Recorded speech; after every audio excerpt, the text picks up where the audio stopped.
think this side doesn't look as crowded.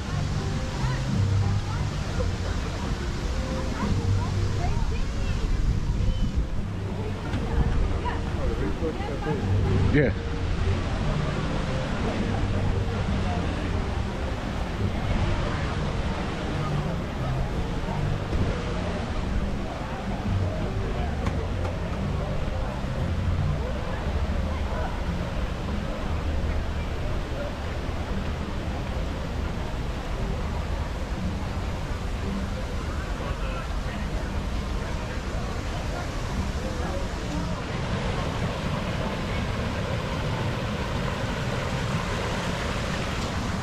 Just to walk. I don't know where we're walking. Oh, sorry. Yep, we gotta go left. He knows where to go. You know where to go, right?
Is the line?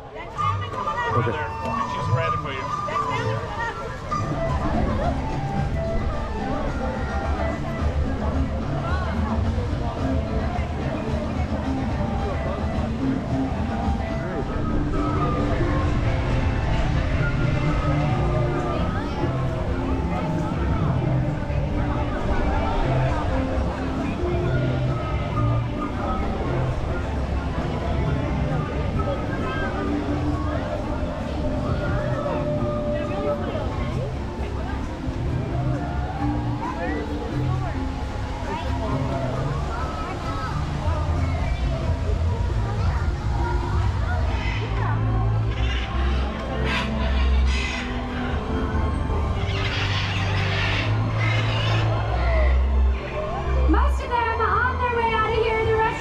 Stick around as long as they want to. We will too if you have any questions. So come on up, everyone. Thank you for joining us for Winged Encounters.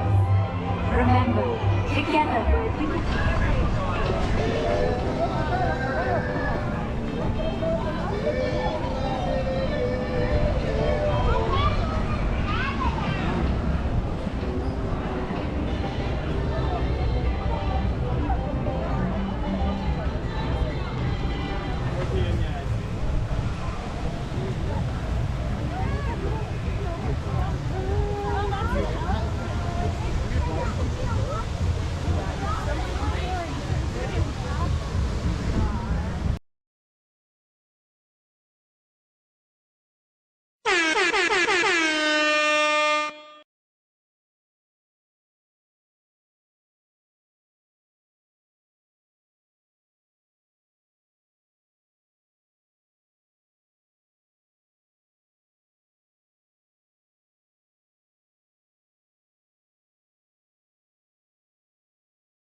today. Now I do have a few safety things for you. Make sure we are remaining seated at all times, even when the truck is stationary. Make sure we keep all hands, arms, feet, legs, children, animals, objects, anything you may have on board. Make sure it stays inside the truck, because if it falls out of the truck, I will not be able to stop and grab it for you. Please do not jump out of the truck to retrieve it yourself. Make sure we are not eating, drinking, smoking, vaping, or calling out to any of the animals today. This is their home, and we need them to be as safe and sound as possible. And last but certainly not least, make sure those little ones are in a seat or on a lap at all times. Please do not lift them up and out of their seat. They are not Simba. You are not Rafiki. This is not the third remake of The Lion King today. Up above your heads is an animal spotting guide. Those are going to be some of the animals we may or may not be seeing today.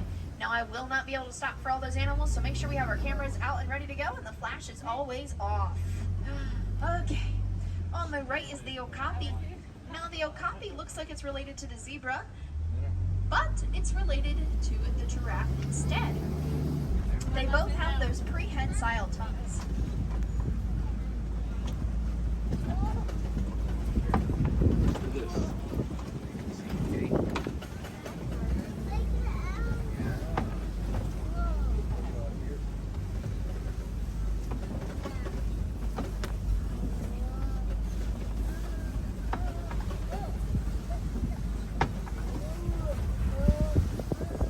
On the right is the saddle-billed stork. Saddle-billed stork stands at approximately 5 feet tall and have a wingspan of 9 feet across. It's the same width of that canopy up above your heads. On the right is the bongo and greater kudu as well. Bongos and greater kudu both share very similar character traits. They both have those white stripes down their backs and bellies. Those stripes are a defense mechanism. Whether they're laying down or running through trees, those stripes will trick their predators into thinking that they are sunlight.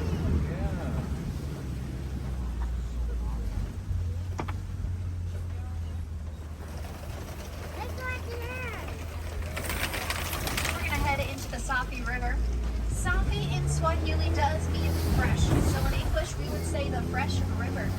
Here we're going to want to look down in the water for all those animals, my friends. A great indicator that we found something are bubbles and ripples, so keep a sharp eye out.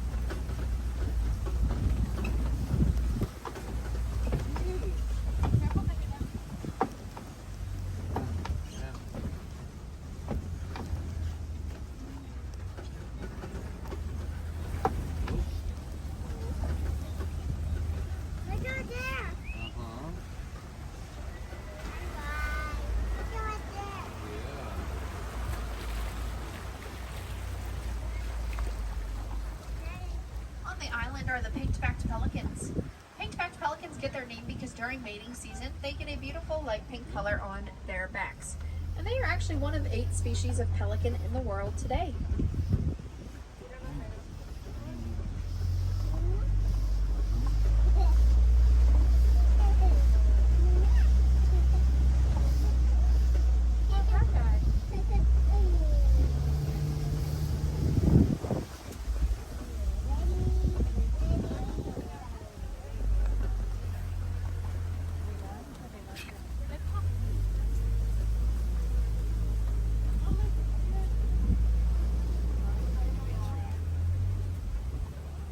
It's very, very safety critical that we remain seated for this next part, because coming up on our left-hand side in a moment here will be some real-life Nile crocodiles.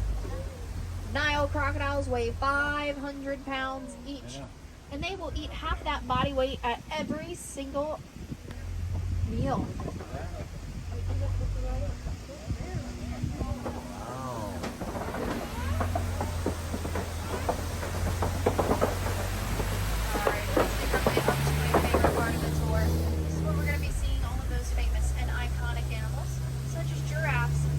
Elephants, lions, tigers, and bears. Oh my!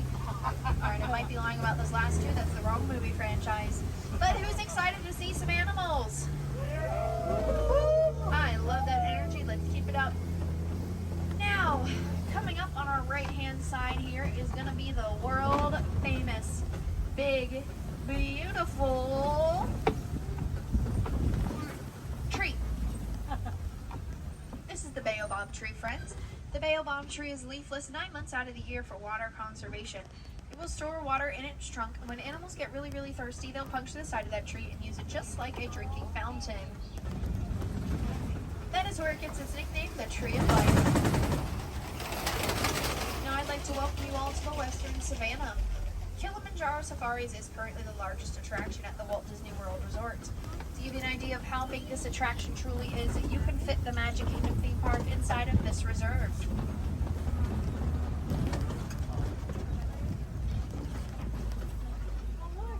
On the right, we have some springbok. The little guys out there. Springbok stand at approximately 3 feet tall, and they can spring about 6 feet in the air. I think they look just like s'mores. They almost have that graham cracker chocolate and marshmallow coloring. We also have some zebras. Now, a group of zebras are called a dazzle. Has anyone ever wondered if a zebra is black with white stripes or white with black stripes? Well, we can tell by the color of their noses. If a zebra has a black nose, then it is black with white stripes, and vice versa. It's black. Yeah. Black with white stripes. Yeah. My zebras. Hi, zebras. It's zebra. Yeah. It's an animal. It's an animal. Yeah. Look at those long. On the right are the Ankole cattle. They're the ones with those big old horns on their head. The Ankole cattle's horns reach about 5 to 6 feet tall on their own, and they are one of 2 domesticated species here on the reserve. Yeah. On the left are the African wild dogs, also nicknamed the painted dogs.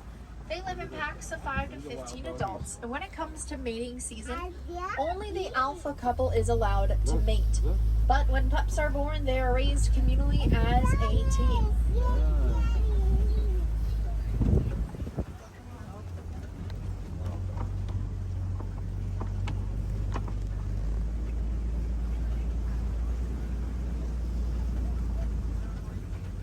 On the left are the sable antelope. The sable antelope's horns are a defense mechanism. They can hold off a lion just by one simple tilt of their head.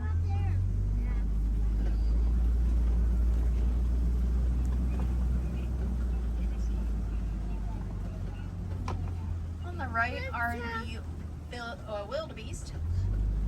Wildebeest migrate in groups of 1.5 million every single year.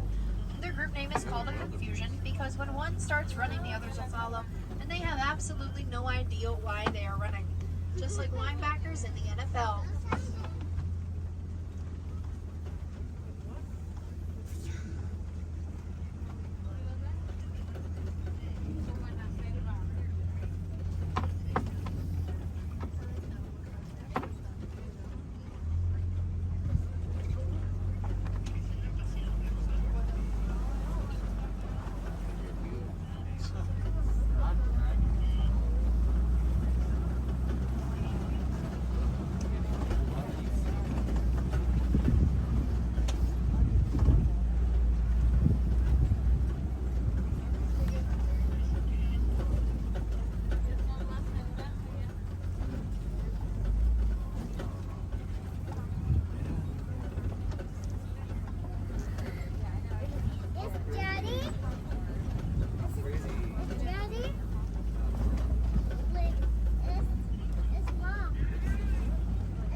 In front of us here is a Maasai giraffe. Maasai giraffes are one of the tallest animals in the world. They can actually reach the height of about 18 to 20 feet tall, depending on what giraffe it is. Now, giraffe spots are unique to them, just like our fingerprints are unique to each and every one of us. And the first thing a baby giraffe will learn is gravity. They have a 6-foot drop from their mothers to the ground at birth, and that drop helps keep their heartbeats and their lungs all in the same rhythmic system during the birthing process. There's a giraffe, Mama. Look. There's a giraffe right here. You see him? Oh, get up. Get up here. There's a giraffe. Hi, giraffe. Wow, beautiful. It's a giraffe. It's giraffe.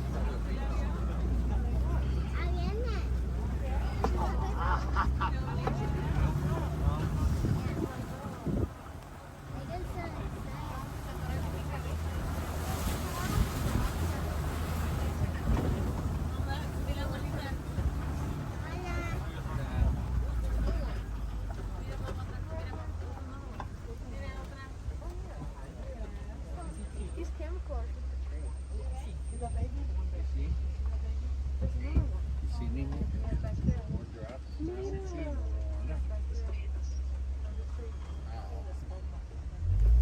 And there's another one back there too. Esa es la otra. Allá está.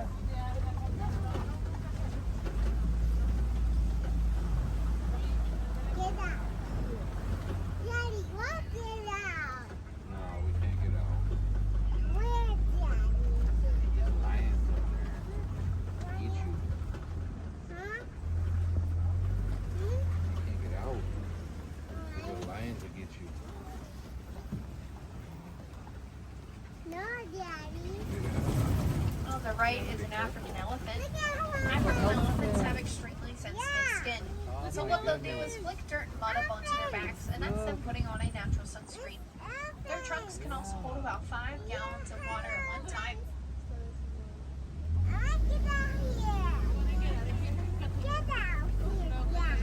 No, we can't get out. Where?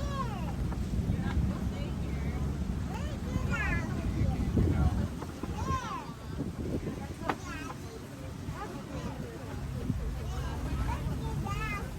get out here? Get out. No, we can't get out.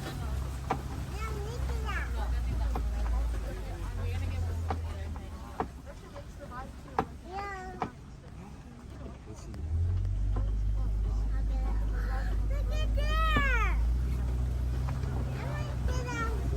No, we can't get out.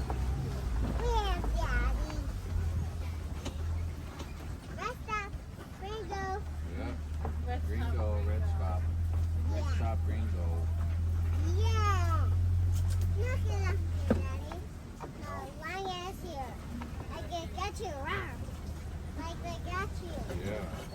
Yeah. It means no worries for the rest of your days. It's our country.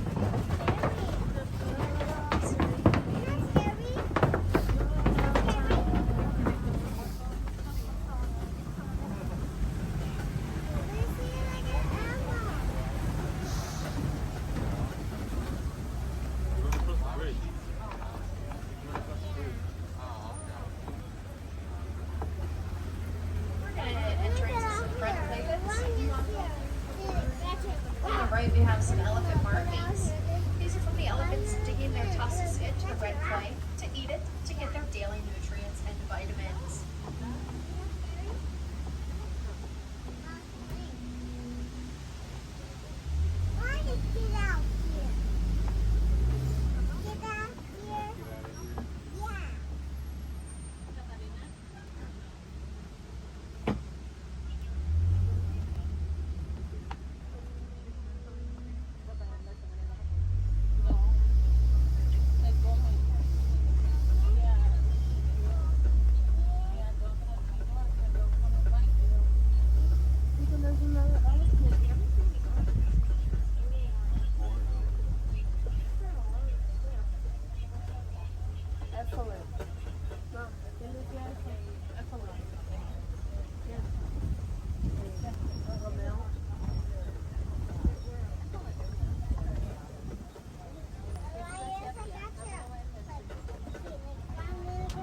Look, Paris is a squirrel.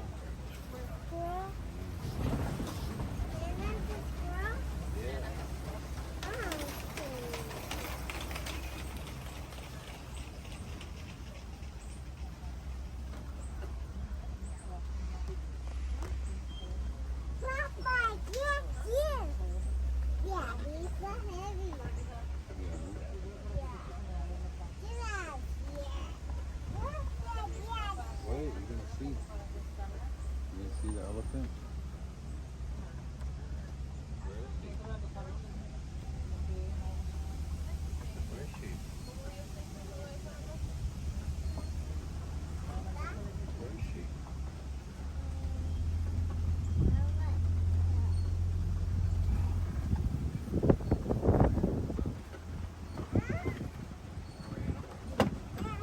Yeah, right there. More wildebeest. No, it's not the beach. Yeah, wildebeest. We're gonna head just around the river bend here.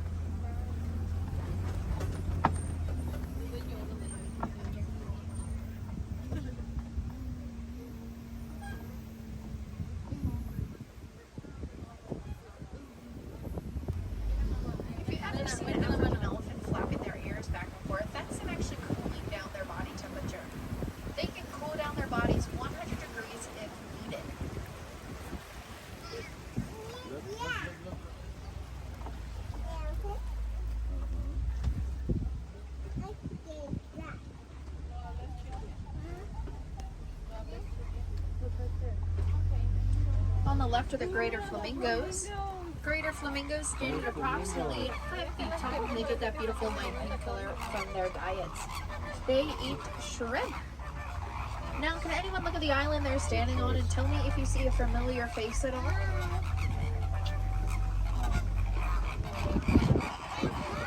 It's Mickey. It's the largest hidden Mickey here on the Harambe Wildlife Reserve. It's small. It's small.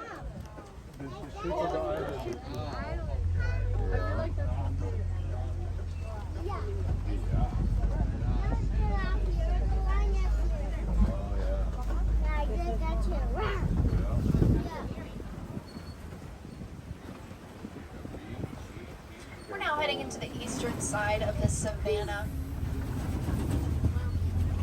Now this is where I will not be able to stop for any of the animals unless they happen to cross in my path or another truck's path. Make sure those cameras are ready to go, my friends. On the left are some ostriches. Ostriches are the world's largest, fastest flightless birds. Their wings may not be able to take them anywhere, but their legs surely can. They can run at about 40 miles per hour.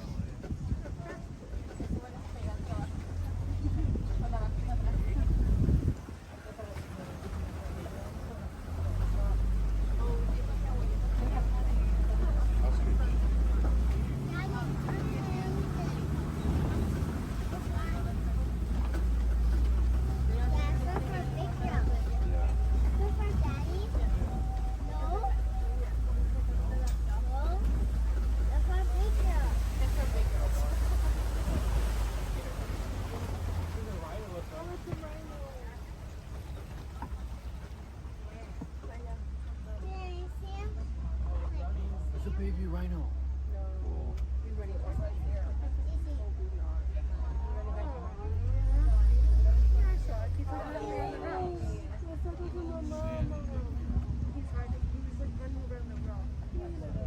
On the left are the cheetahs. Cheetahs are the fastest cats in the world. They can actually reach the top speed of about 79 miles per hour. And they are fantastic hunters. They'll hunt all throughout the daytime, which is much harder to do than hunting at night. Now, coming up on our left-hand side or in front of us is going to be some white rhinos. White rhinos weigh about 4,000 to 5,000 pounds each. And they will take care of those horns on their head just like you and I take care of our fingernails. They will file and keep them as clean as possible. And this is the newest member of the rhino crash.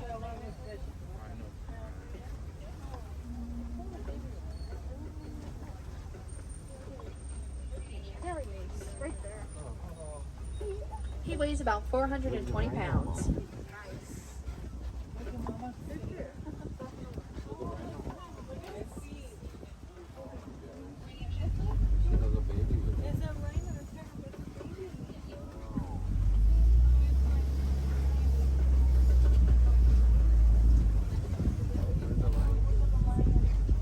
On the left are the lions. Lions are nocturnal. They'll sleep about 18 to 20 hours a day. When it's nighttime and it's time to go out and hunt, the females will actually go out and hunt, while the males will stay back and take care of the baby cubs. Males up there laying down, see them?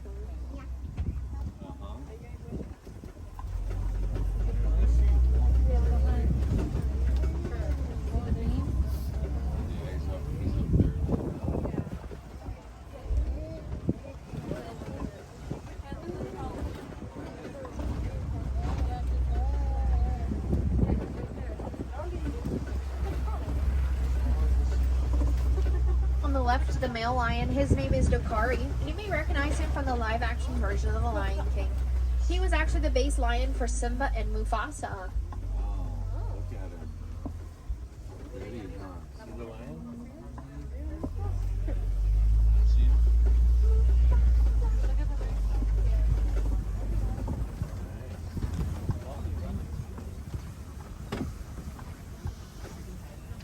There are some warthogs on the left there, just like our best friend Pumbaa.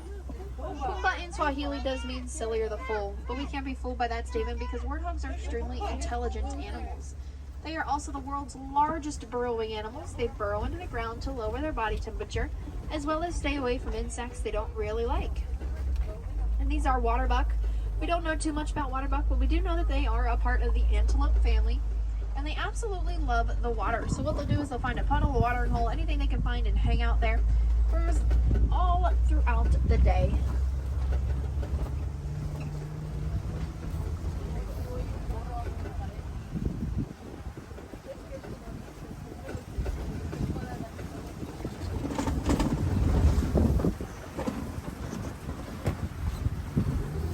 We're going to enter now into the Magadi Glen.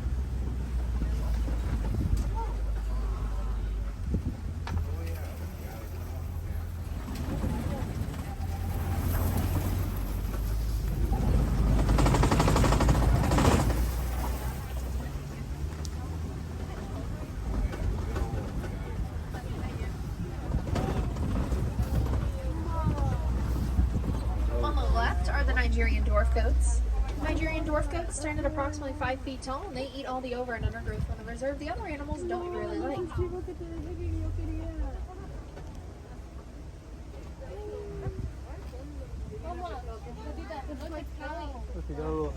You know cow? It's good. Alright, my friends, we are now officially on our journey back into the Harambe village. If you'd like to help out any of the animals you saw today, please feel free to make your way to a merchandise stand and donate to the Disney Conservation Fund. Disney will match every single donation made, dollar for dollar and penny for penny. But if you can't donate with us today, that's alright as well. We just ask that you remember to reduce, reuse, and recycle whatever you possibly can. Not only does that help the animals here on the reserve, it helps animals out in the wild every single day. If you'd like to see some more animals after this, head on over to Gorilla Falls and the Maharajah Jungle Trek. They have some great animals over there. But make sure you get over there before 5 because everything with live animals will be closing at 5 p.m. for the night. For my wilderness explorers on board, you were on Simba 1 today. Simba 1. You're going to need that to get your badge right outside of the exit of the attraction. Page 15, Simba 1. If you haven't already today, head on over to Harambe Theater and see a celebration of the Festival of the Lion King. They have Simba, Pumbaa, and Timon and all their friends from Pride Rock. It is truly a fantastic show. I highly recommend you check it out.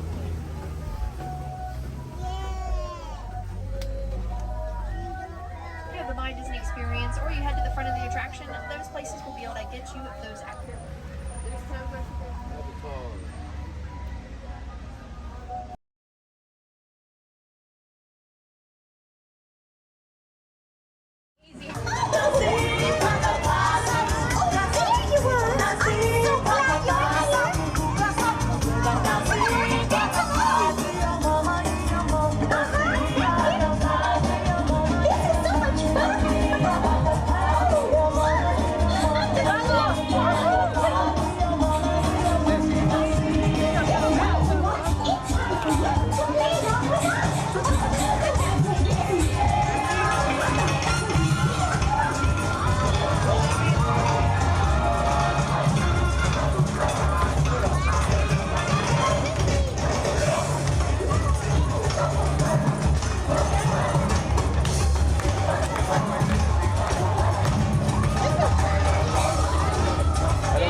Goes by, we'll find it.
Now you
strollers down there on the right.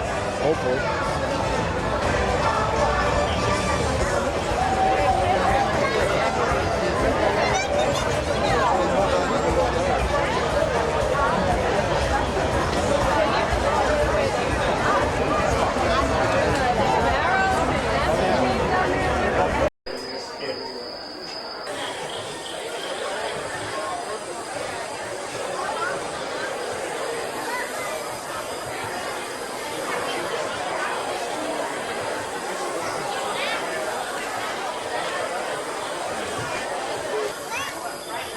Ladies and gentlemen, good afternoon and welcome to the Stuff to Be a Bug show. We'd like to remind you one more time that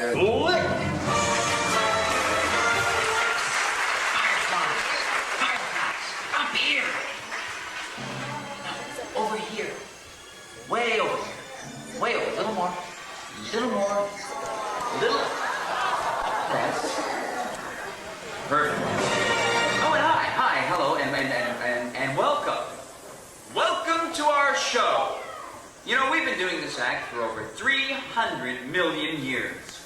And with bugs making up more than 80% of the animal world, we're the biggest cast of them all. Still, you guys just don't seem to see us. So, that's why we gave you those special bug eyes. Now, go ahead, put them on. Neat, huh? Yeah, now you're all honorary bugs. So, on with the show.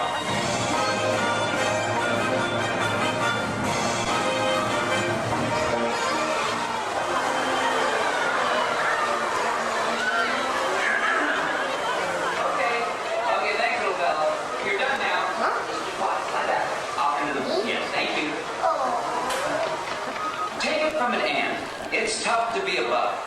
That's why we've developed some amazing survival techniques. For instance, deep in the jungles of South America, there's a bug. Well, technically he's an arachnid, you see. And Chili, I really hate when you do that. I really don't. Oh, I'm sorry, Flick. Where was I? Yes, Chilean tarantulas, my friend Chili here, throw poison quills at their enemies with deadly accuracy. I never miss. this is the question of my favorite. Paul! Come on, keep on coming! He's on a roll. Hey, what are you guys trying to pull? Listen to my head. Hold still. Back off. I guess I noticed one. You miss. No one makes a fool of Jimmy, man. Come back here and die like a bug. All right. Well, our next guest is a soldier termite who defends his mound by spraying intruders with acid. That's right. Acid. Welcome him now. He's buffed. He's ready, and he's ruining our set. You know, we have other shows to do. I am a lean, mean, defensive machine. I am the Terminator. You couldn't hide a flame. Oh no? I detect more intruders. No. They're not intruders. No. They're honorary bugs. No. Intruders must be terminated. No exceptions.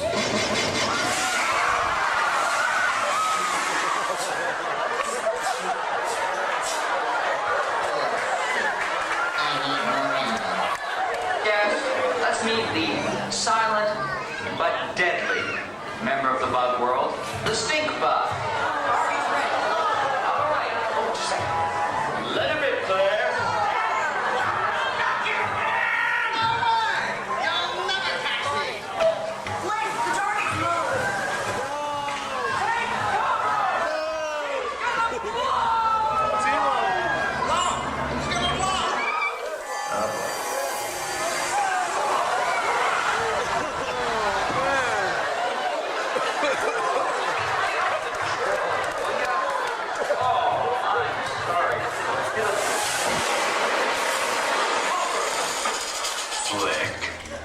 What are these humans wearing on their heads? Oh, I made honorary bugs. Honorary what?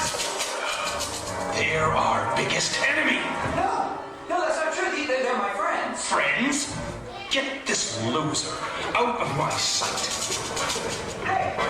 Bring in the evidence.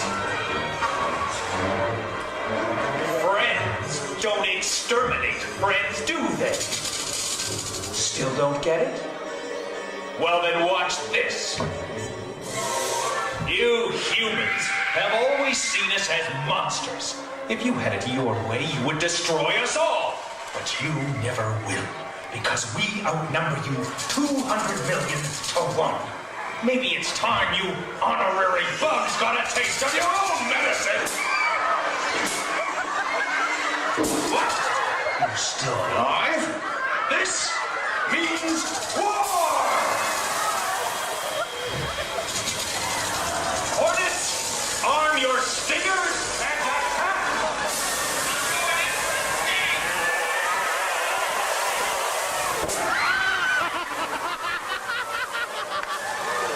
You are over your target, Black Widow Spider! Jump!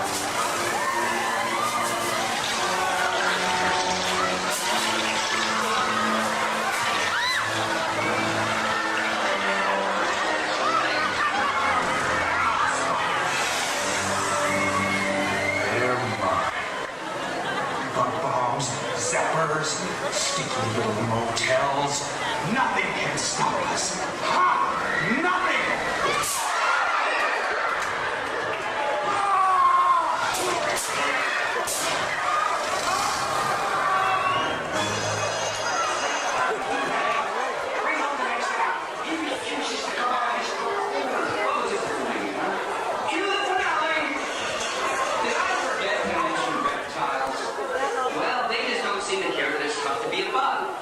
But you guys should, because we make your world one honey of a place.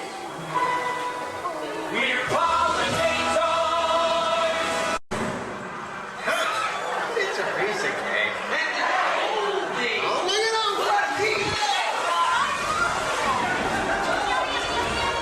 Well, it still has a few bugs in it, but that's our show. And now that you're all honorary bugs, remember, magnifying glasses are for looking at little things, not for burning little things. See ya! Hey! Hey, little fella! Where should you be? Good bug. Good little bug. Your attention, please. We ask that all honorary bugs remain seated so the beetles, maggots, and cockroaches may exit safely.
sound. What is that? Look. Whoa. Ay, oíle.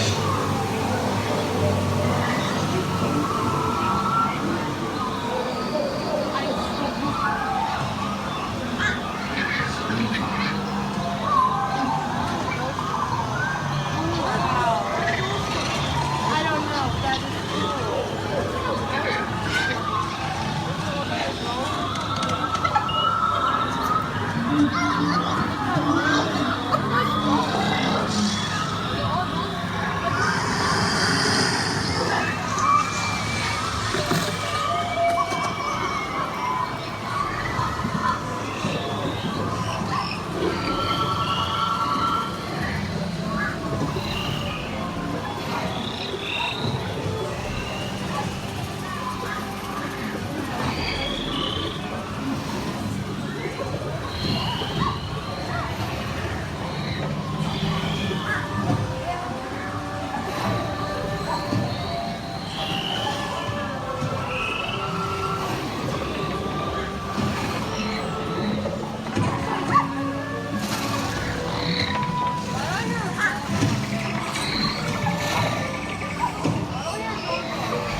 straight.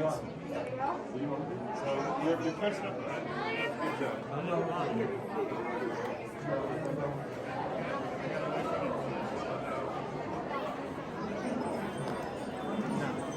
Punch. Give me a big punch. Look at this one that we saw earlier.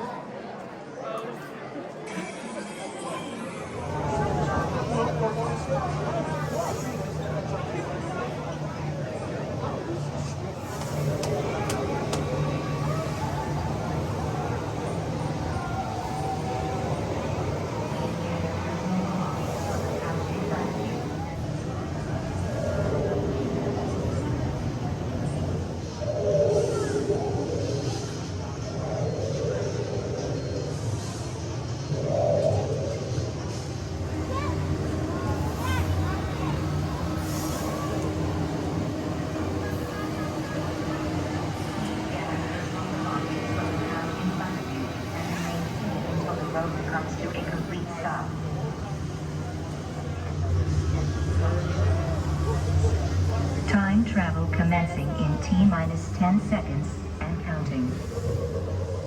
This is secret. Listen up. We've got to get in, grab the iguanodon, and get out before that asteroid hits. Let's roll.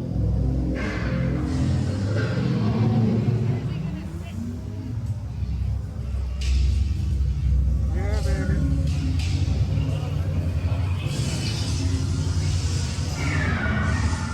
Okay, now let's go get that dino. Computer, what are you tracking? Styracosaurus. Not our dino. Warning, meteor shower in range. Just little one. Oleoramus. Hadrosaur. Raptor. Time to get serious. Lock an autopilot on homing signal now. Hang on. I'm tracking a big dino on the scope. Could be ours. Computer, full stop. Identify. Carnotaurus. Definitely not our dino. Go, go, go!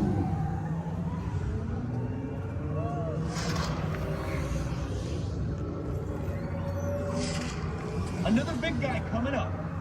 Computer. Slow and identify. Sauropod.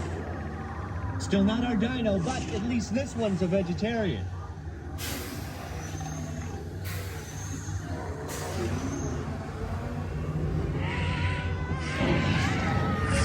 Asteroid impact in 90 seconds. We better move it. Pterodactyl. Incoming! Asteroid impact in 60 seconds. We can't stop now. Keep going, keep going. Compsognathus. Computer, what's happening? Loss of traction. Four-wheel drive, move it! Warning, meteor strike. Evasive maneuver! Left! Right! Left! Right! That was close. Computer, now what? Carnotaurus. That's it! Abort mission! Abort! Abort! Iguanodon. Forget it! Get them out now! Forget it!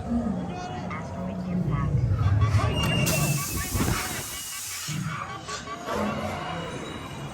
They're not gonna make it! They're not gonna make it! Mission accomplished. You made it! I knew you would, and guess who made it back with you? I better find him before security does. Thanks for everything!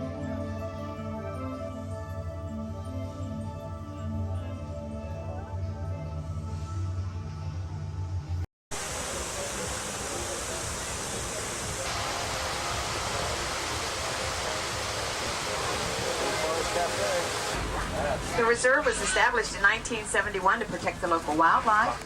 Unfortunately, the poachers still go after our elephants. So the reserve is protected and looked after by many wildlife wardens.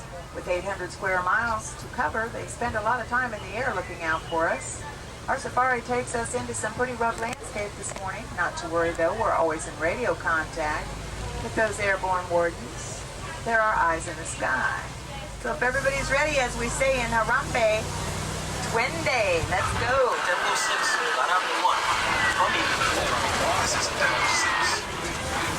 We're inside the reserve now. Keep your eyes open for small animals that may be hiding in the trees and undergrowth. Got quite a few yellow-billed storks on both sides of the road looking at us this morning. The okapi, right up here to the right-hand side. Black and white. You're gonna miss it.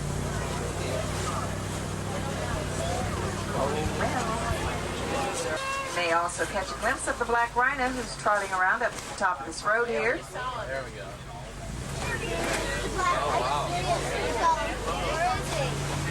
The rhino seems pretty indestructible, but they've been hit hard by poachers. There are less than 3,000 black rhinos left in all of Africa.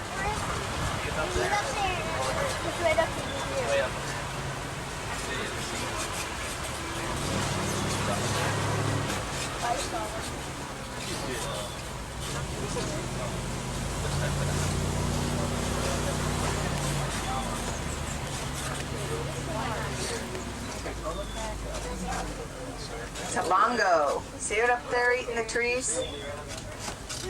Large red body with stripes, horns. They are called the ghost of the forest because they are rarely seen. That is rarely seen.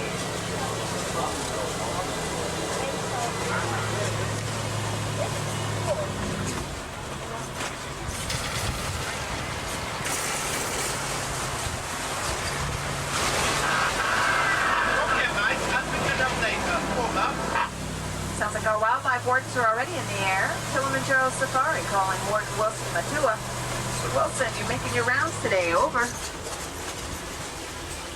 Yes, Simbawan. And today I have a passenger.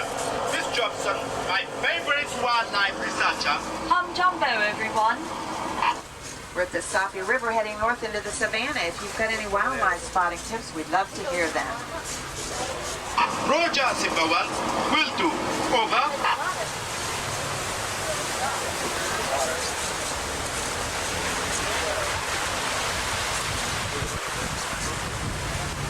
I have some hippos over here to the left. I see ears and heads and everything else trying to stick out. The hippo spends a lot of time under the water, otherwise those big bodies of theirs would really overheat. An adult hippo can stay submerged underwater as long as 8 minutes. Good morning.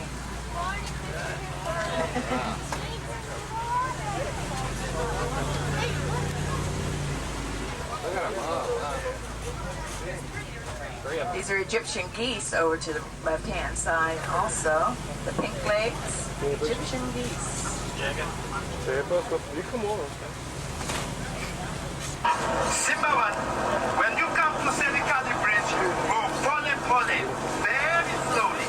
That old bridge has been hippo down there against the wall. And I think our shifty-eyed friend, the crocodile, know it. Roger Wilson, we see plenty of crocs, and they see us.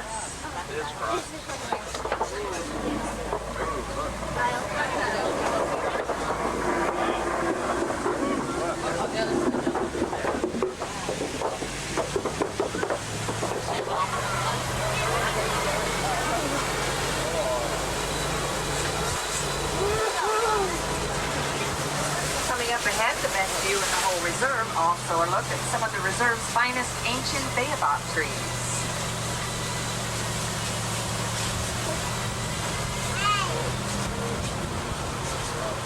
That savanna in front of us is all part of the Serengeti grassland system. Zebra and wildebeest migrate through it. Antelope, lion, and elephant live there year-round. It's part of the wild Africa we're all working hard to save.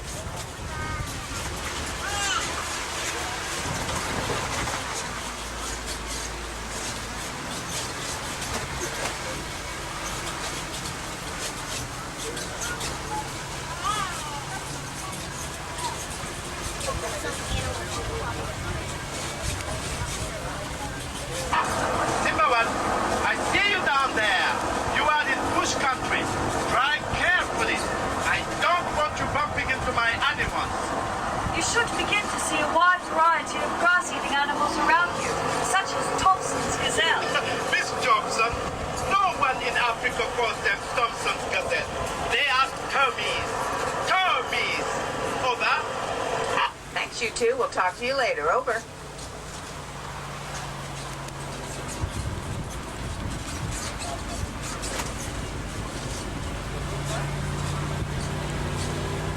Yeah, those are little Tommy gazelles out there, but you can see them better on the other side of that side. So talk about them when we get over there.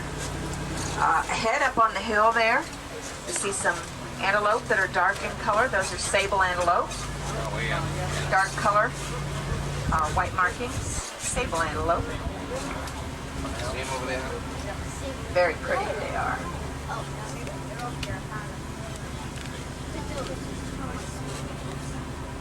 Also, these trees you see in front of you are sausage trees, Cagelia africana. He's never gonna get back. The sausages hanging down from the branches are actually a hard sour fruit. Local people make a lemonade sort of drink from them. If you look to the ground, you'll see those little Tommy gazelles lying in there. They're mature adults, weighing about 60 pounds at maturity.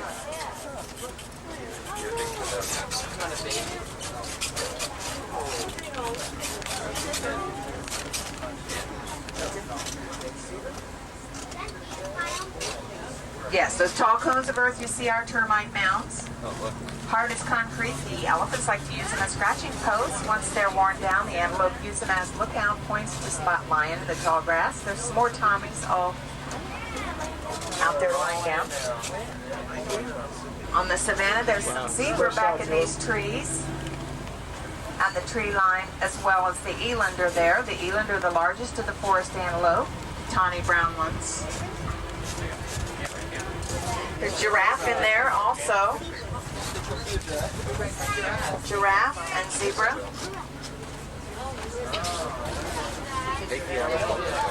What? Yep.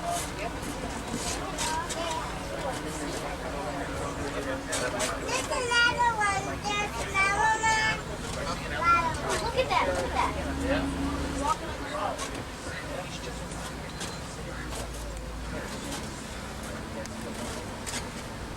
Get the giraffe.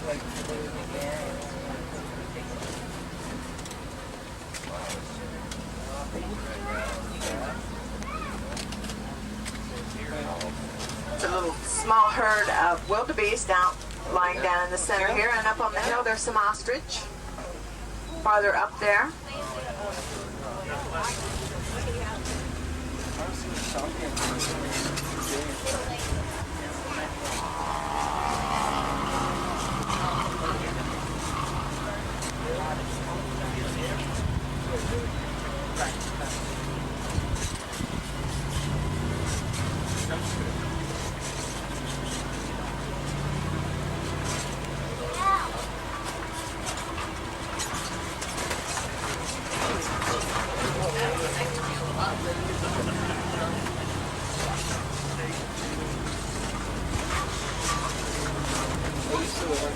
On the other side of these rocks to the left, you may see the mandrill baboon. We're also entering elephant country at this time. Hopefully we'll get to see our two most famous residents.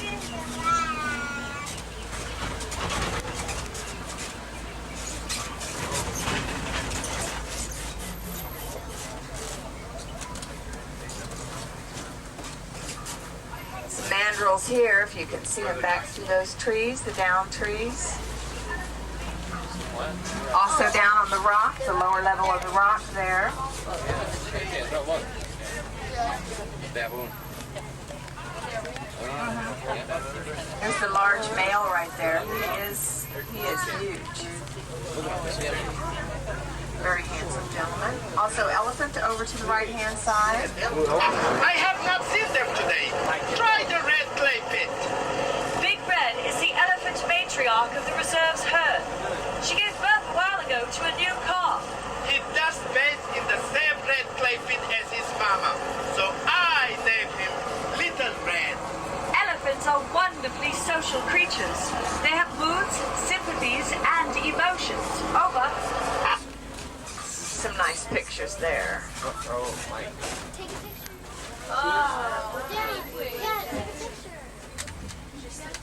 They do that. It looks like they ham it up sometimes. Look.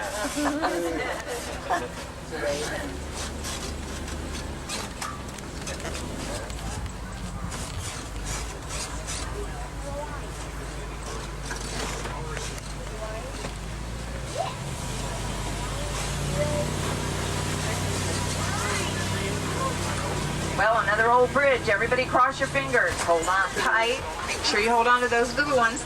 You might also spot those elephants. All right, right there. Uh-oh. Hey, you didn't cross your fingers.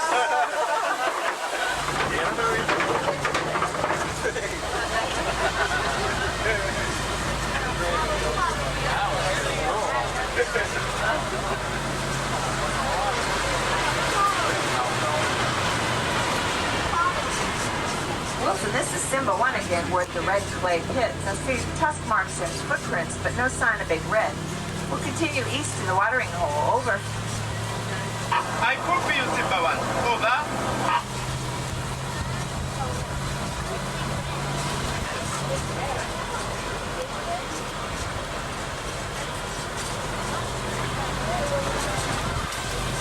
Simba 1, I have to report back to base. Over. Sawa, Wilson. We'll pick you up when we can. Over. See what's playing on the radio. Moja kwa moja kutoka kwetu mpaka kwenye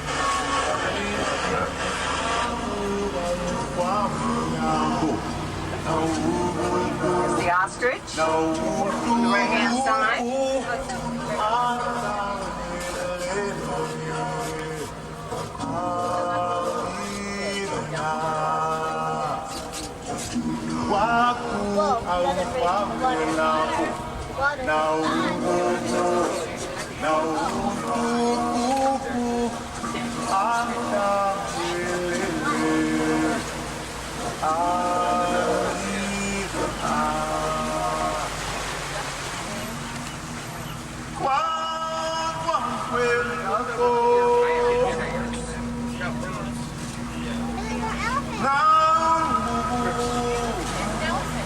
A couple of large marabou storks on the right-hand side of the vehicle.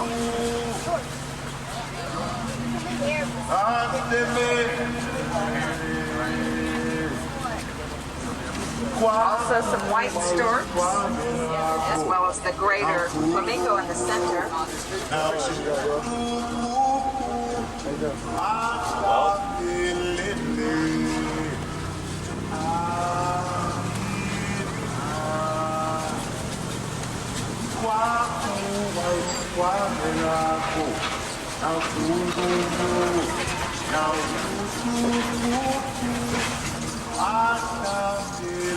Simba 1, come in, please. Hold on, Wilson. Go ahead. I got a report about the suspicious jeepney bingo copies. Keep a lookout for it. Roger, Wilson. We're not far from the copies now.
Simba 1 to Wilson, where's the copies?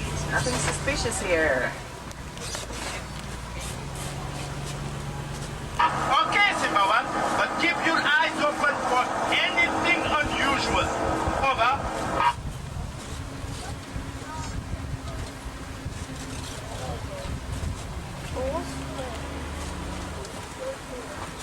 Coming up on the right-hand side are some scimitar horned oryx. Those horns are named after a famous sword, the scimitar sword. They are actually about 42 inches long.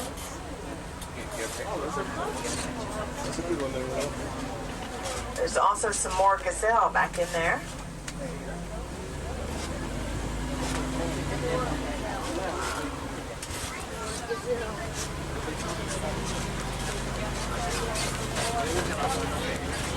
Some more? More. Yeah. Might as well, right?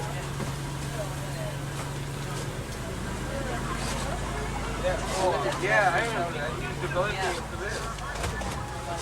Yeah. What was that movie called?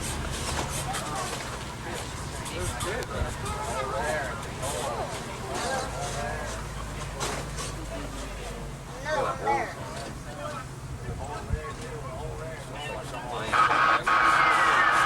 Calling Warden Mutua, over. Mutua here. There are Ivory reporters in the reserve. They shot Big Red. She is wounded. What about Little Red? No word yet. Where was he last seen? Magadi Gorge. Okay, you head there. Roger. Simbawan, we must stop the poachers. I am landing at Magadi Gorge to block off the east end. If you come in from the west, we could trap them. Please, Simba One, we need your help. There's a family moving right through here to the right-hand side as I come around this curve. Great Kudu, right over here. Oh, yeah.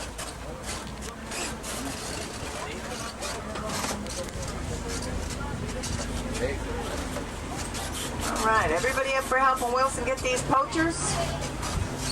Yeah. Count us in, Wilson. I got one guy with me back there. Watch me get stuck here. We won't have to do anything. Oh, Lord. Ugh. Simple one to Wilson. We're at the crossroads. The gate smashed through. Tell me what to do. Keep going, Simbawan. We are landing now. Will do.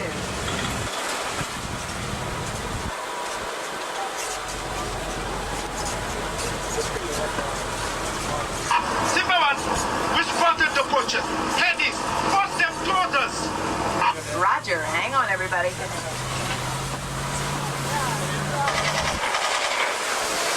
there they go.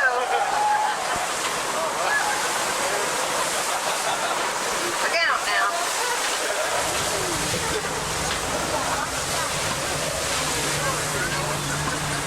The poacher camp. Smoldering fire, they can't be too far. Get these guys.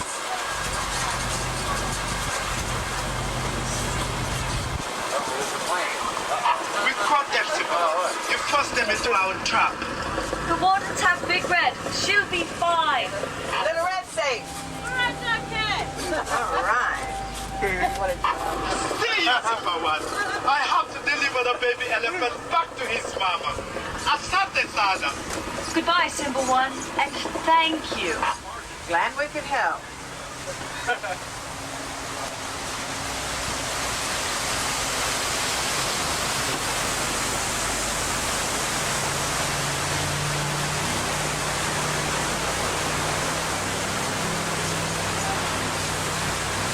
Well, asante sana, everyone.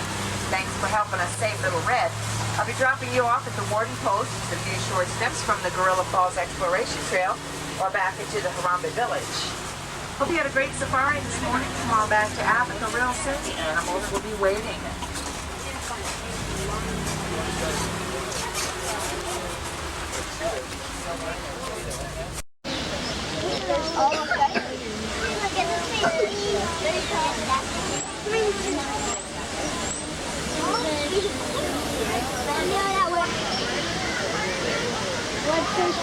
Very nice. See that one over there? That purple one?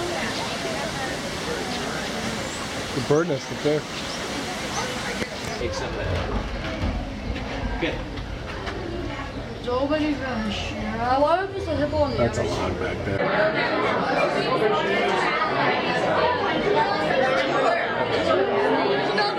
See the two little babies?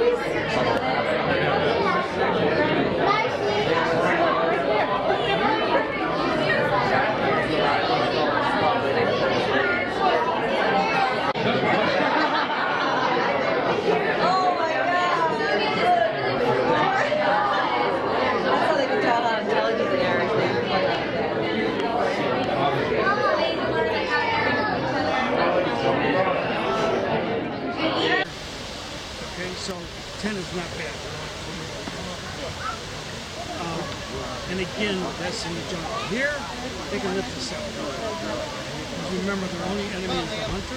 We decided to take a swim. Of all the 36 kinds of cats that will on Earth, they can all swim. But only tigers and jaguars do it every day. She did a marker. Look at him walk. She might pee on the wall. Look at him walk, yeah. Right about, well, she didn't do it. Oh, sometimes they're doing I wish you could like go and walk there very good. Not The water.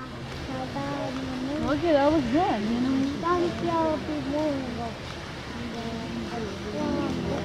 Abbott, silent movement, right? Did anyone here come out from this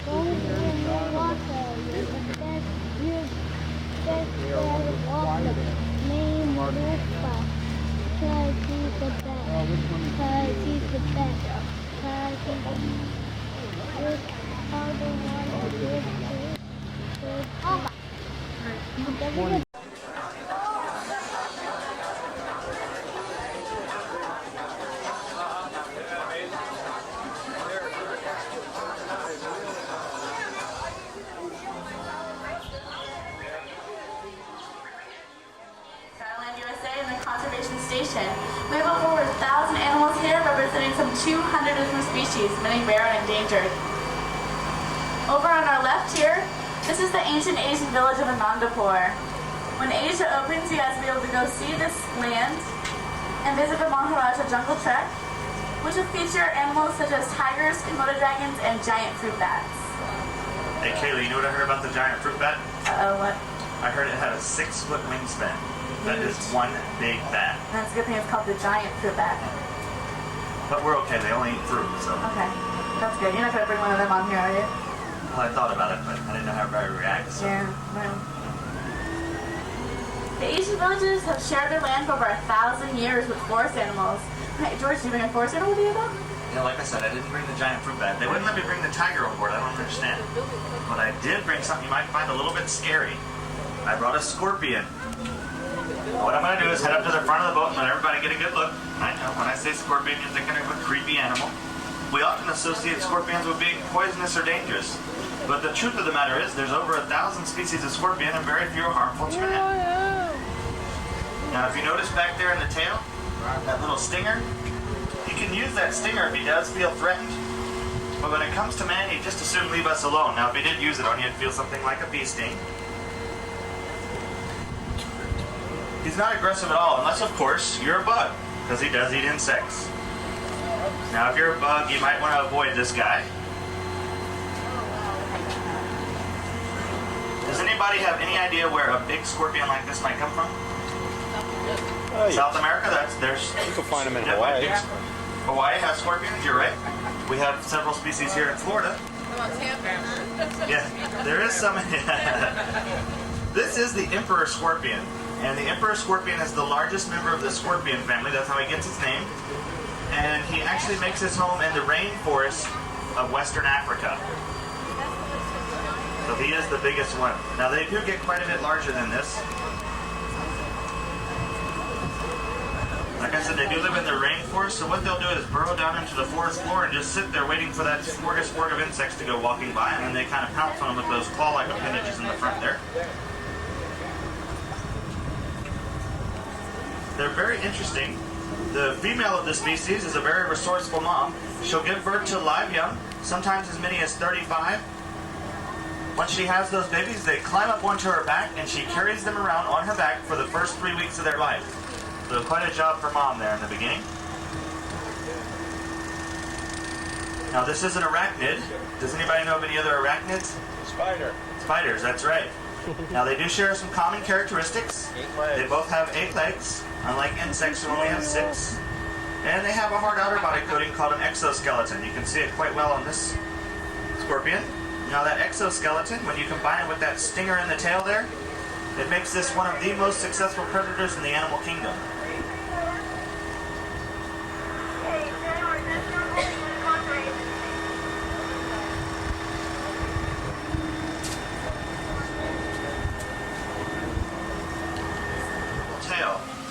What will happen happened, you can see this particular leopard gecko he's regenerating a new tail. His tail looks kind of oblong. So what happens if a predator attacks him, that tail will detach and wiggle around, and then he can run off in the other direction.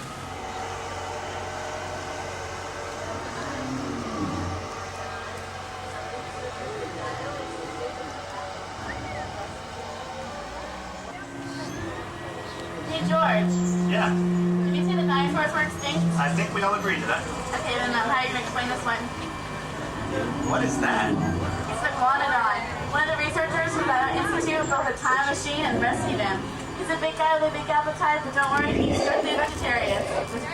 Unless you're an insectivorous there. Well, other than that one, clearly all other dinosaurs are extinct. They disappeared during the largest mass extinction of all times. Unfortunately, history is starting to repeat itself. It's his ear, that little opening. Animals are losing their home all over the planet, but there's something all of us can do to help, and it's quite simple. By simply planting flowers in your own backyard, you can create a habitat for butterflies. Species represented. As we turn the corner here, we're going to head into the lagoon, and you'll all want to keep your eyes open. It's a really good idea. We've been seeing a lot of the native Florida wildlife in this area. About 3 years ago, this was cow pastures and orange groves. So when we brought in all the vegetation and created the waterway, we really expected the native Florida animals to come in and make it their home since we created that habitat for them. We've seen lots of egrets. There's some mud snakes that sun themselves on the rocks. We've seen ducks. There's a mama mallard on the other side of the lake that has 7 ducklings with her, so she's real cute over there. We've seen tortoises. The other day I had a little snake swimming alongside the boat, so that was pretty cute. He has a little chin above the water. And we've actually seen a pair of bald eagles in here too. All right, the bridge we're coming upon it leads to Camp Mini Mickey. There is a hidden Mickey on here, so you might want to look for that. Also, at Camp Mini Mickey, they have Grandmother's Willow's Grove, and they offer a show there that will introduce you to North American woodland creatures such as rabbits, raccoons, and even skunks. I was just trying to put in the hidden Mickey. Where is it? It was in the corner down there. Everybody see it? Well, all the animals that she just mentioned were actually mammals, and I brought a different kind of cute and fuzzy. I brought a tarantula to show everybody. He's actually one of the smaller ones. You want to see? It's a Costa Rican zebra tarantula. We tend to be a little bit nervous because they're a little different, just like you might see that pile of rocks and see a fierce dragon. Actually, I wouldn't have any way of knowing unless I clicked underneath. For a Costa Rican? Yeah, spiders are very cool. They're a little bit different. It's a little bit weird. They're actually very smart, very resourceful. You guys want to see a tarantula? No? Are you afraid of it?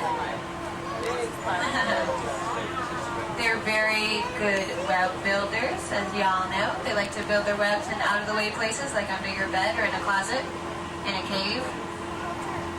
Pound for pound, spider web silk is actually stronger than steel. And they're looking at ways to make bulletproof vests out of spider web silk. And it's more resilient than any synthetic fiber we've ever produced. They're really docile. Actually, tarantulas, you can let them crawl all over your hand. They're pretty nice. If you're still a little nervous, you're concentrating on how different they are. After all, we don't have 8 legs or 8 eyes, right? We're not covered with tough, bristly hair that can shoot out and irritate your eyes. And actually, these guys, even though they have 8 eyes, they have very poor vision. They can't see very well, so they have to use their other senses to make up for that.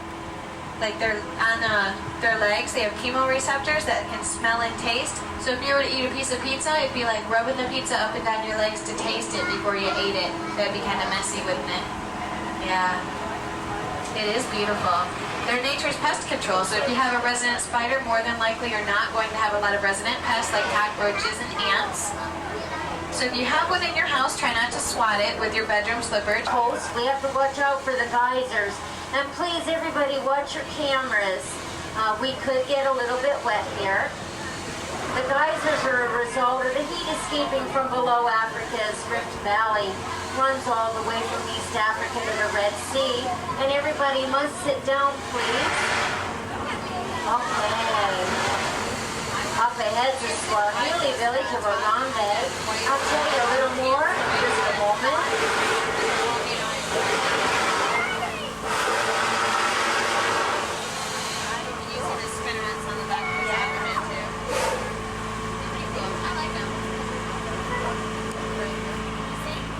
That yellow on top of his bill actually kind of looks like a saddle.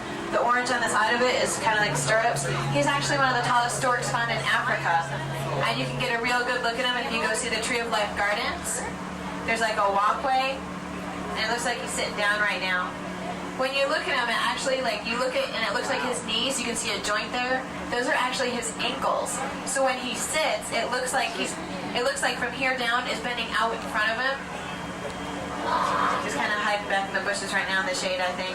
He was up moving earlier. Sometimes you see him pop up with a frog in his mouth or something. Right under here, underneath this tree, you can see a European white stork. There's actually two of them in there. The other one, I think, is right down here in the grasses. Those make a migration of over 3,000 miles every year from Central Europe to Africa. And they love people, and they like to nest in chimneys. So this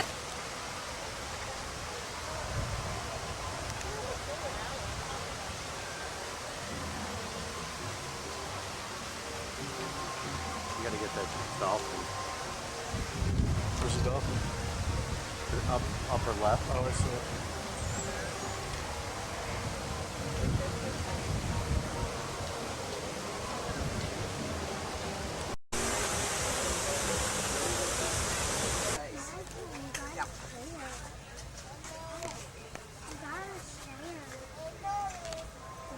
How do you focus it?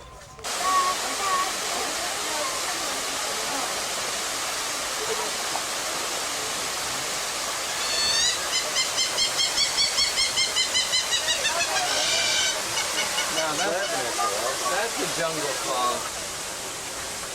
Look at these. No, they would just eat it. Wonder It'd be what they are. perfect.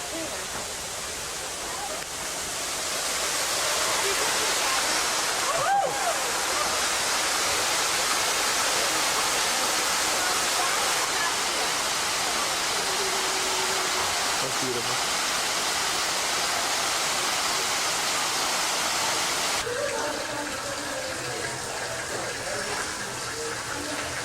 We only saw one rhino on that ride. There were three. Are you saw more? Yeah.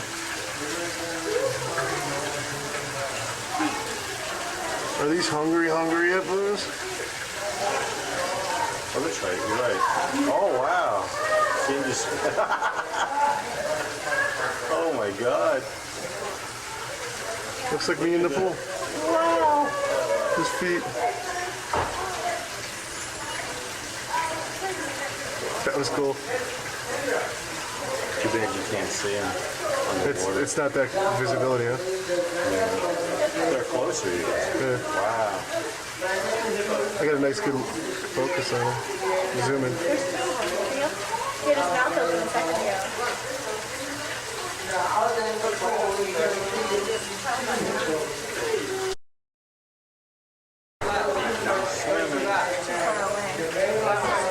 Looks like he's coming this way, though. There he is. He rubbed his chin. He can stand there a long time. I'm so cute. Kind of like there. We sleep in this water. Shows his eyes. Never saw a hippo underwater like that. They're very, very graceful on the water, actually. So am I. Here's the other one. There he is. She's put this one on there too. Oh, he's swimming right now. One little paw. Cute. There you go. There you go. Come back down. Eat down. They're going to do the one. Now he's up. His eyes are sticking up.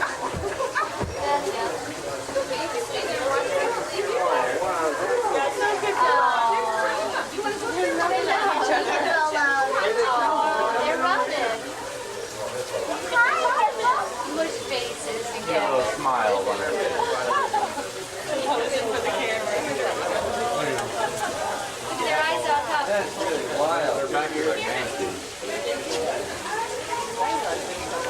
They're looking at the people too.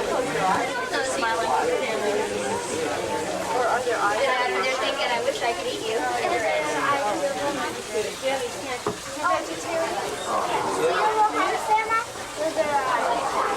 at their eyes up here.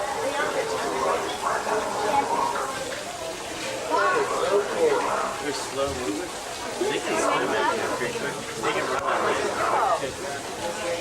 What is that? What is it? Anna, you see it? I didn't know. Whoa. Okay, Aaron. You see the hippo? Every time we do that. Free as being a nanny. They mostly eat beetle larvae, flies, butterflies, insects in general, sometimes lizards, birds. No, they're part of the mongoose family.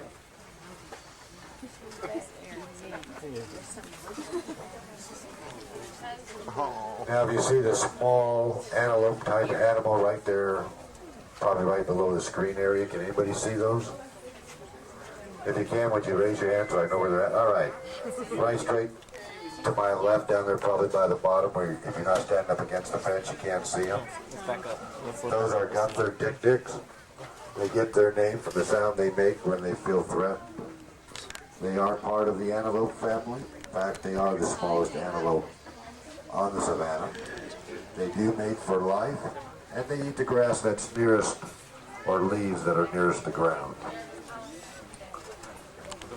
While you're here, you might just take a chance to take a moment to look out on the savanna. You might just take a moment to notice the different types of trees, bushes, grass, levels of grass. That's basically why all these animals can live in harmony on the savanna, because they really don't compete against for the same type of food.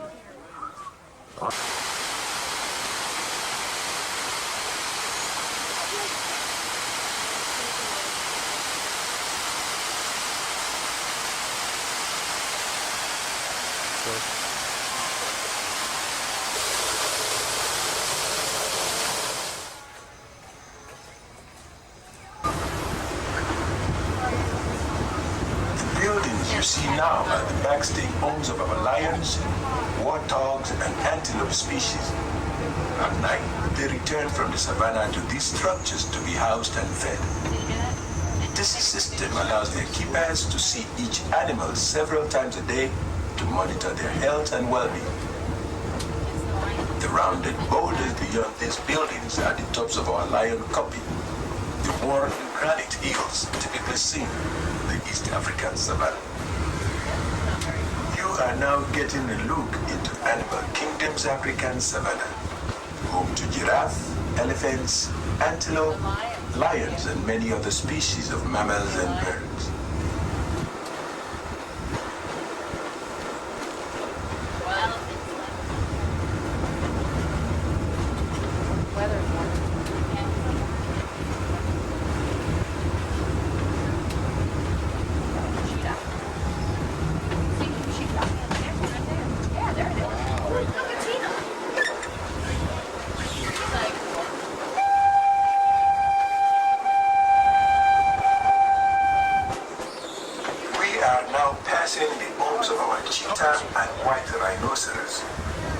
Rhinos are some of the most endangered animals in Africa. In the last 30 years, habitat loss and continued poaching have reduced their population in the wild by an incredible 95%. The large building nearby is for African elephants. Their home is designed with a minimum of interior walls, giving the elephants plenty of room inside to see and touch one another. We'll soon be pulling into Conservation Station, where a variety of shows and interactive exhibits will show you both the good news and serious challenges facing wildlife today. You can join the Lion King's Rafiki on This is in the grand opening. What?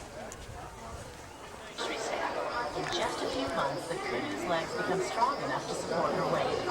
Thanks to this critical early intervention, the young critter can now look forward to a long and healthy life.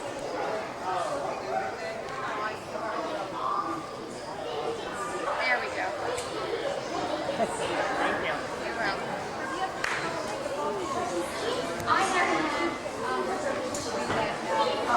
Round ball eagles and all kinds of larger birds of prey. Done mostly hawks. Mostly hawks and owls.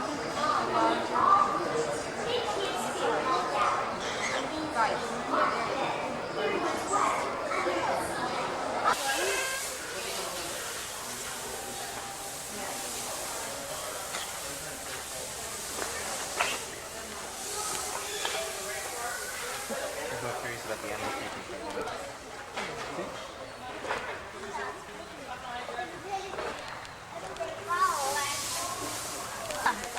Maybe we shouldn't stand behind them like that.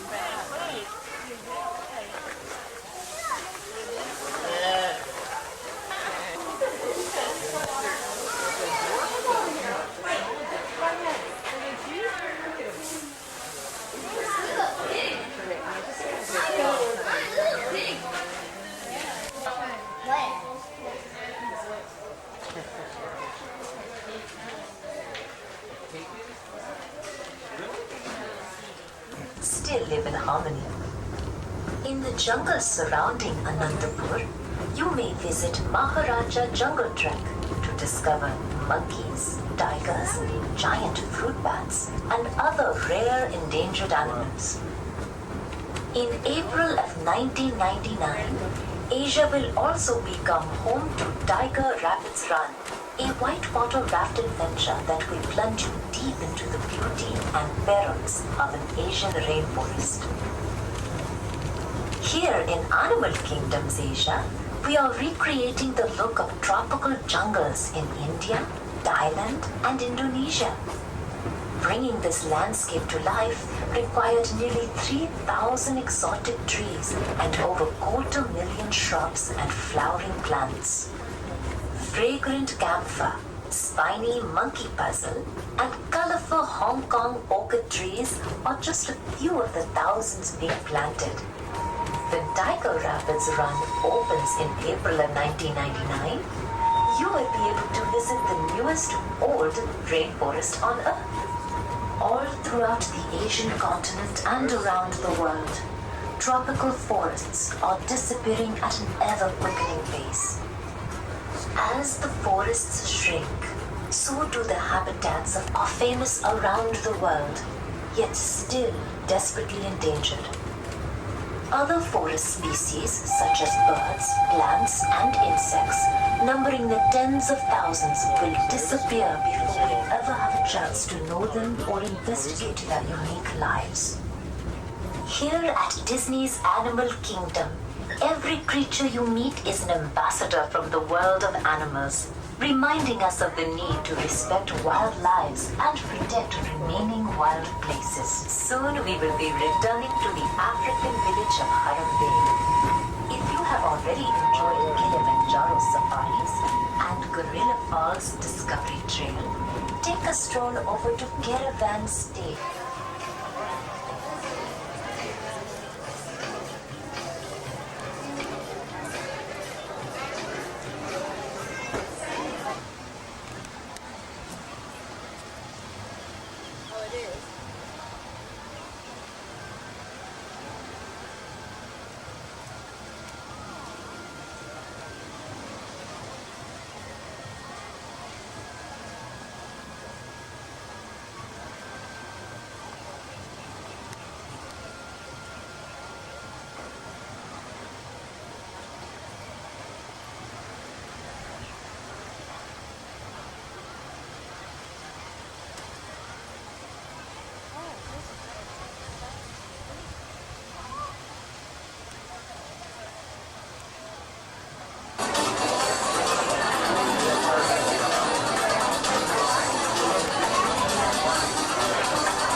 Get that on camera there. Dinosaur leg. Found one the other day. Uh oh, he's gonna conquer it too. It was amazing. At home he eats 4 chicken legs, so this is like even more fun. Yeah, look at the turkey leg. He's a beast.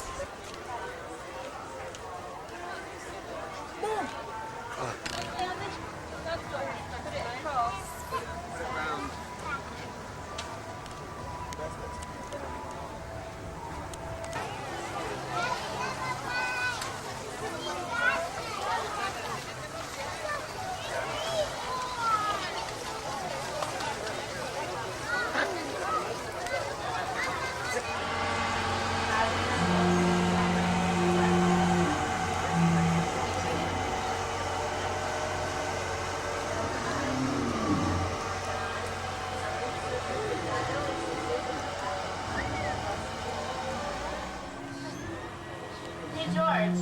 Yeah. Did you see the dinosaurs were extinct? I think we all agreed to that. Okay, then how are you going to explain this one? What is that? It's the Iguanodon. One of the researchers from the Institute built a time machine and rescued him. He's a big guy with a big appetite, but don't worry, he's strictly vegetarian. Unless you're insectivore or something there. Well, other than that one, clearly all other dinosaurs are extinct. They disappeared during the largest mass extinction of all times.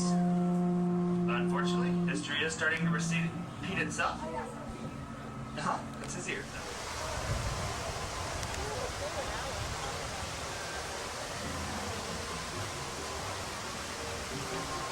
You gotta get that dolphin. Where's the dolphin? Upper left. Oh, I see.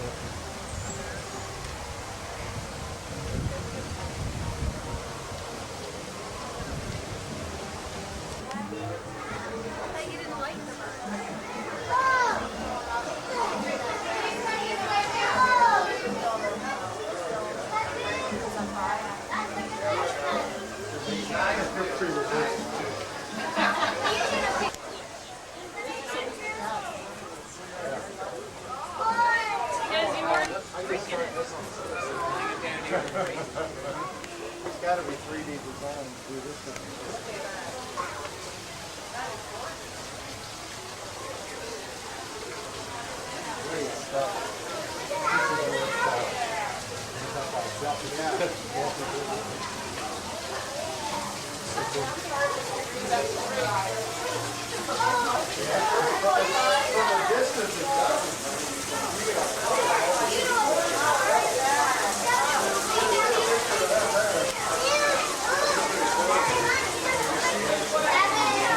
Boys' safety.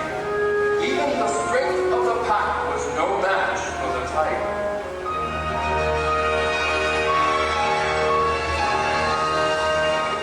It was at that moment I decided to take him over to a nearby man village where he would be safe. And that, my friends, is how our journey into Jungle Book began. Bagheera, I'm getting sleepy. Shouldn't we start back home? Mowgli, this time we're not going back. I'm taking you to a man village. Well, why? Because Shere Khan the tiger has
along and join in the KiteTails fun. Here we go! Woo! Come on now! Hey!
Thank you, everyone. You are listening to the Discovery Island Drummers. We're gonna blast something in the gallery. So, are you ready for KiteTails? Okay, you don't sound ready. We're gonna try this again. I said, are you ready for KiteTails? Wow, now you sound ready. So it's our pleasure to officially launch the high-flying adventure that is Disney KiteTails! Yeah!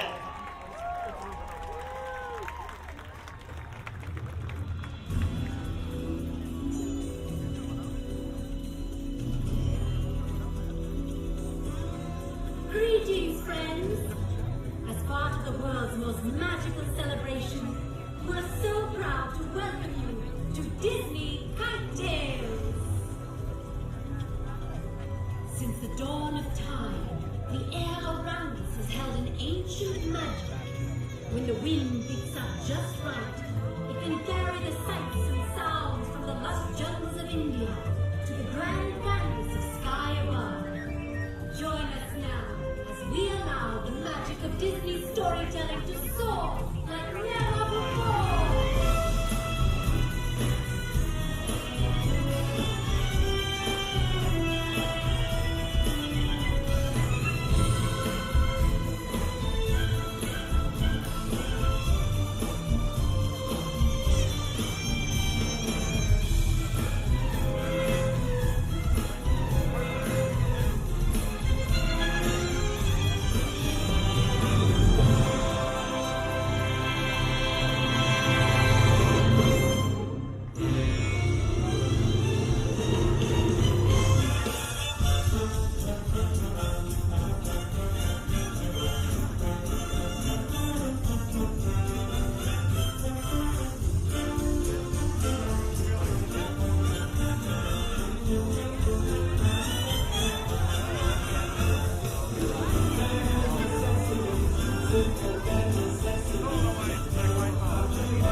We hope you take this high-flying spirit of adventure with you, wherever the wind may lead you next.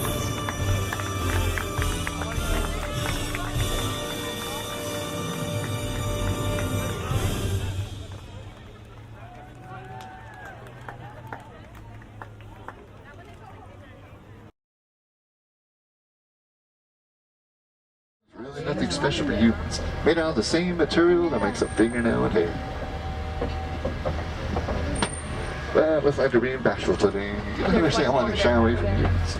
But yeah, we'll also see many birds. He's all the way back there. To the left, there's a black and white bird is a saddle-billed stork. Oh, pretty big too. Yeah, I see it. Let's look for it on here. Let's look for it on here. Let's look for the animals on here. Oh, there's another antelope up in the hills that have this red rust-colored one. It's called the bongo. I have to say a special treat to see one out in the upland. This bongo. Well, they also have the nickname of Ghost of the Forest. They're rarely seen in the wild too. Well, next we're headed off the Safi River. It's dark in color, but don't worry, they're not sunburned. That's their normal coloring.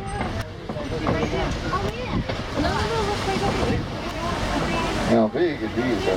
Hippos like this? Well, they start out around 85 pounds at birth, but they can weigh over 5,000 pounds fully grown too.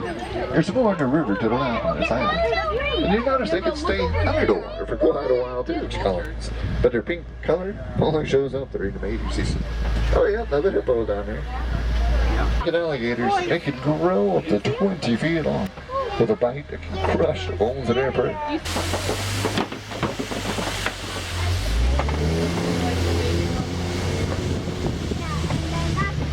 And our branches, yep, they all have leaves on them 3 months out of the year. That way they can store water in their trunks to survive the longer, drier seasons of Africa.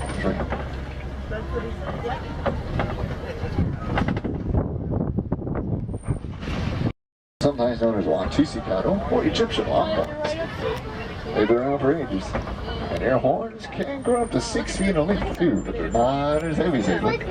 They're partially hollow, but it allows their blood to circulate through the horn, which cools them off at hot days. Kind of like a radiator for a car, a bit of extra. Now the borders up around the reserve though are ever expanding too with different projects. Our common site is still part of one of the largest land migration. Their numbers could range from a few that you see today up to 1,000 in a herd. There's also predators nearby, they'll start to pronking. Pronking means they can jump repeatedly into the air up to 11 feet at a time. Hey, well, you better get these stressed. Oh, looks like there's a couple babies in there. Now a giraffe is the tallest animal in the world. They can range in heights anywhere from 16 all the way up to 20 feet fully grown. And her babies usually start out around 5 to 6 feet tall at birth. But yeah, they're big enough to look at old humans straight in the eye when they stand. It looks like we're having a little traffic jam up ahead too. And there must be some animals crossing a road somewhere out there, but this happens all the time. And pretty much every day, all day long. So, when you work around for you roaming animals, of course they can be unpredictable. Haven't heard over the radio what it could be, but it could be anything too.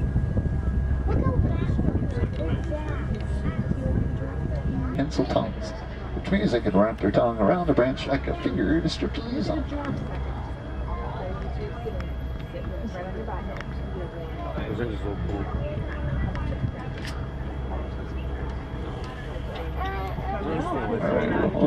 Pretty big, about 25 pounds worth.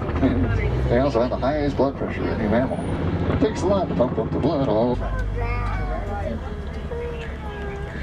Now, if you're ever studying giraffes, though, good thing to.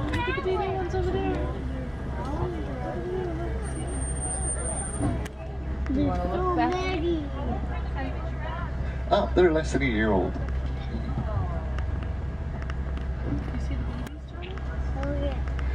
Alright, well next we're heading out towards elephant country, and I'm hoping we'll find something. The next water overhead. They come through here every day, foraging for food and strengthen their family bond. But socialists giving us a little trouble in the past, but don't worry though. This one we finally fixed, it just never sounds like it. Starting to sound pretty bad again. I want to cross your fingers a little lot. So far, so good. No worries. Made it safely across this time, but probably won't last well long. A couple young ones over there. Now, judging by their size, I'd say probably about 3 or 4, maybe 5 at the most. But you know, the easiest way to tell these are African elephants is looking at the size and the shape of their ears, which, well, look a little bit like the continent.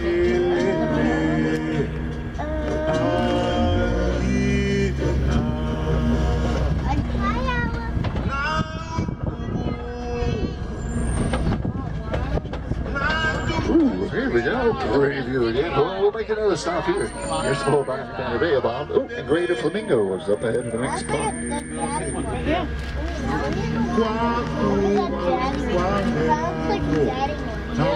Now, greater flamingos, like we see ahead, they're one of the biggest and lightest peak of the flamingo types. Well, these. That's why they get paid, remember?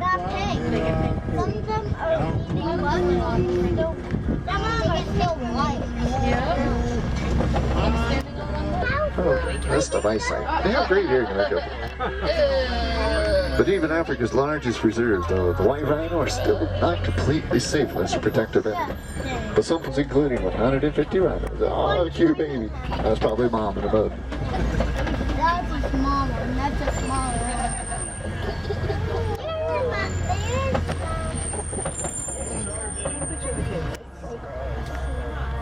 Poke mom with his horn.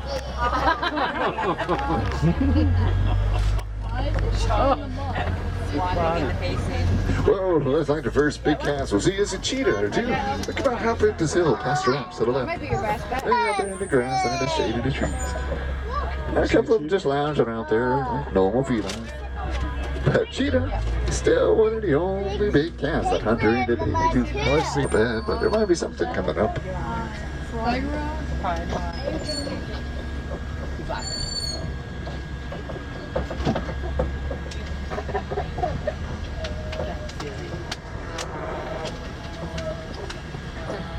I think I do spot a lioness and a male lion coming up on the rocks. The male's actually winged with his head up. Ostrich up ahead too. Now the lion's always moving around, and he is quite active. But they can be inactive up to about 20 hours a day. That's pretty lazy, but just, well, just conserving energy and saving it up for the hunt at night. Now the male lion is also one of the biggest predators in Africa too, so there's the females that do most of the hunting for their prey. Oh, to the right, there goes some grand zebras, some bonk-to-bonk, and there goes this ostrich. Again, you can run those rocks and boulders. I never see lions here. It's great. See the lion? Yeah, I see it. Look, it wants to go on It's like, hey, I want to come on this slide. It looks fun. Down by the warthog, it looks like her beetlets. That's just before the next set of bushes coming up on our lap on those big boulders and all. A little bit farther, a little bit farther. That's like, now if a warthog like these are caught outside of the home, they can run pretty fast. About 35 miles per hour, those little legs. It's about as fast as a lion. Oh, zebras and bonfires off to the right.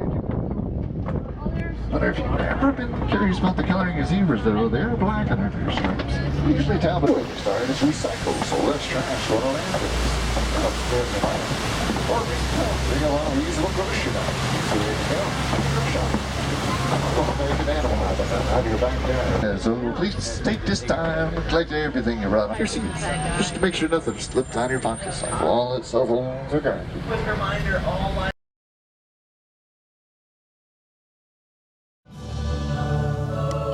Hello, I'm Dr. Marsh, director of the Dino Institute, and I hope you enjoyed those quaint exhibits in the old wing. That's how dinosaurs have been presented to the public since the study of fossils began over 150 years ago. Today, that bare bones approach is about to become extinct. In a perfect blending of science and technology, the Dino Institute has created the Time Rover, an amazing vehicle that will literally transport you to the age of the dinosaurs. How? That's proprietary. But the result is a breathtaking journey through a prehistoric world where you'll witness the most spectacular creatures to ever walk the earth. In a moment, you'll be going live to our control center for a comprehensive safety briefing, and then it's on to the tour that will convince you forever that the future is truly in the past.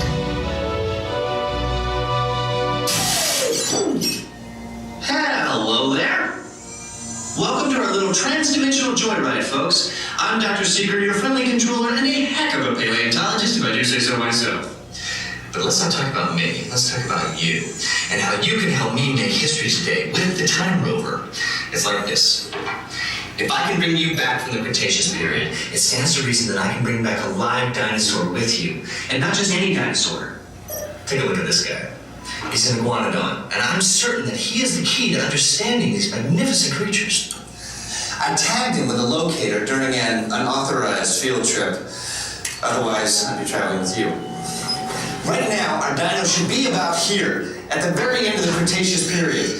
That's where you're going today. I've arrived, it seems, just in time to correct a little misstatement. Dr. Marsh. It's impossibly close to the giant asteroid impact that destroyed most life forms on Earth. Our tours are designed to take you to the early Cretaceous period, and I can assure you that all time rovers have been securely locked on those coordinates. That's right. See?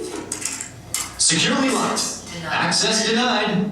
Access denied. Continue. Access denied. Of course. We were just talking about seatbelts. Plug them in. Use them. It can get kind of choppy out there, so keep your hands and arms inside the vehicle at all times. Flash photography? I wouldn't. It alters the homing signal, and that's not good. Oh, and one more thing. Those locked coordinates? Access. We're in. Now, here's the drill. You follow the homing signal to the iguanodon, then I'll enlarge the transport field, and boom, you're back with one additional passenger extra large. And don't worry about that asteroid. You'll be in and out of there before it even breaks the atmosphere.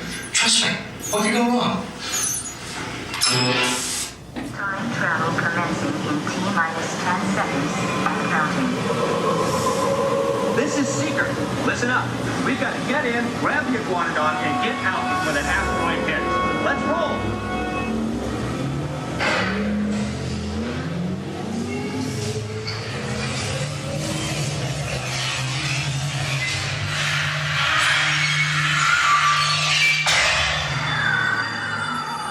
Okay, now let's go get that dino. Computer, what are you tracking? Skyracosaurus. Not our dino. Warning, meteor shower in range. Just little one. Follow your rabbits. Hadrosaur. Raptor. Time to get serious. Locking autopilot on homing signal now. Hang on! I'm tracking the big dino scope. Could be ours. Computer, full stop. Identify. Carnotaurus. Definitely not our dino. Go, go, go!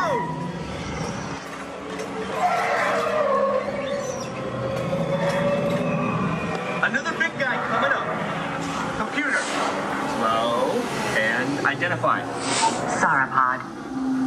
Still not our dino, but at least this one's a vegetarian. Whoops. Asteroid impact in 90 seconds. We better move it. Pterodactyl. Incoming! Asteroid impact in 60 seconds. We can't stop now. Keep going, keep going. Compsognathus. Computer, what's happening? Loss of vessel.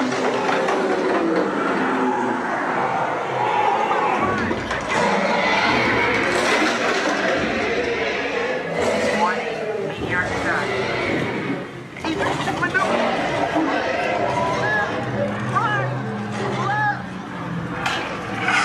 That was close.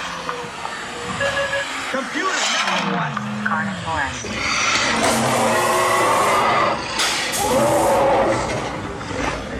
Abort mission. Abort. Iguanodon.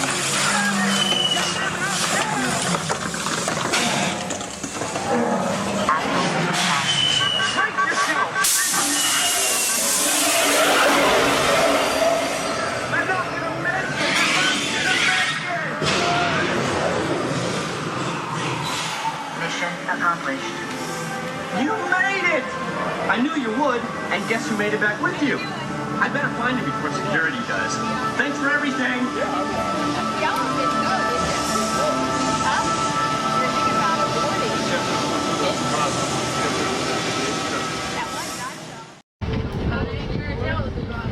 On the right-hand side, hiding out behind the tree trunk, there's an okapi. Now, okapis are brown. They're wearing zebra pants. And even though they have those fashionable zebra leggings on, they have absolutely nothing to do with a zebra. They're the only living relative of a giraffe. You can kind of tell from their body structure, and they have the same type of tongue. Yet their tongue is so long they're able to lick their own eyeballs, so that's pleasant. Left-hand side is really hard to see. The one further back is hard to see. There's one you can actually see its face sticking out. There's greater kudu up there. Greater kudu are the tallest of the antelopes in Africa, 55 inches shoulder to shoulder. Those ones are females. They don't have any horns. Males grow horns that can be 6 feet long, and greater kudu, they're able to kind of in an awkward spot. Now, black rhinos are a very rare sight these days. There's less than 5,000 of them left in the entire world. Now, they have no natural predators. That's actually us. Humans are poaching them for their horns, but they're just made of keratin, the same exact thing as your fingernails and hair, serving no scientific purpose. Now, they can get up to about 3,000 pounds and charge at 35 miles per hour. Ever seen, and sadly they are extinct in the wild. They are the heaviest of the antelopes, 500 to 900 pounds. Now they have these long thick horns that lean backwards. That's to get them through that thick brush of vegetation very quickly when there's predators. That's what helps keep them cool so they don't overheat. Staying fully submerged for 8 minutes at a time, falling asleep underneath the water and coming up for air every 8 minutes without even waking up. They're so accustomed to it. Left-hand side, there's a bloat of hippos, which means a group. Among the largest and most dangerous animals in Africa, 85 pounds at birth, getting up to 5,500 fully grown. Now, of course, they can swim, but they honestly prefer walking and running along the bottom. It's much easier, uses a lot less energy for those friends. The birds on the island are pink-backed pelicans. They're going to get that name from the coloration they change during mating season. They have a wingspan of about 7 to 9 feet. They're very social birds, like to be in pairs anywhere from 20 all the way up to 500 of them. So there's a lot of 18 feet, 600 pounds. Their jaws are so powerful they're able to crush the bones of their own prey. Now they eat 1 full meal per week, and in that meal they're going to eat about 1/3 of their entire body weight. Now it does mainly consist of go a month or so without eating anything. Now crocodiles live up to about 40 years in the wild. It's actually pretty long for a wild animal. Some of the animals in the forest, they're only going to live 8 to 10 years. Now the next thing about the crocodiles, the mom and dads, they're going to take their with their huge horns. These are called Ankole cattle. Now Ankole cattle are the only domesticated animals on the reserve. Their nickname is Watusi after the people who first domesticated them. Now those horns are fairly large. They're about 3 to 4 feet long. Now you think they'd be really heavy and really cumbersome, but they're not. Inside their horns are blood vessels. They're in a honeycomb-shaped pattern, and they actually act as their own personal air conditioning. So they're pretty much hollow on the inside. African wild dogs are easily mistaken for hyenas. Very different than hyenas, and very different than your domesticated dog. They only have 4 toes. They chirp. They actually sound more like a bird than they do a dog. Ankole cattle is pretty close to you on the right-hand side. Charge. That's a good picture. I have my camera. Why do you guys I like stop the right horns now? that go like in a big circle. I don't know why. Looks like they got their hands up. I love those ones.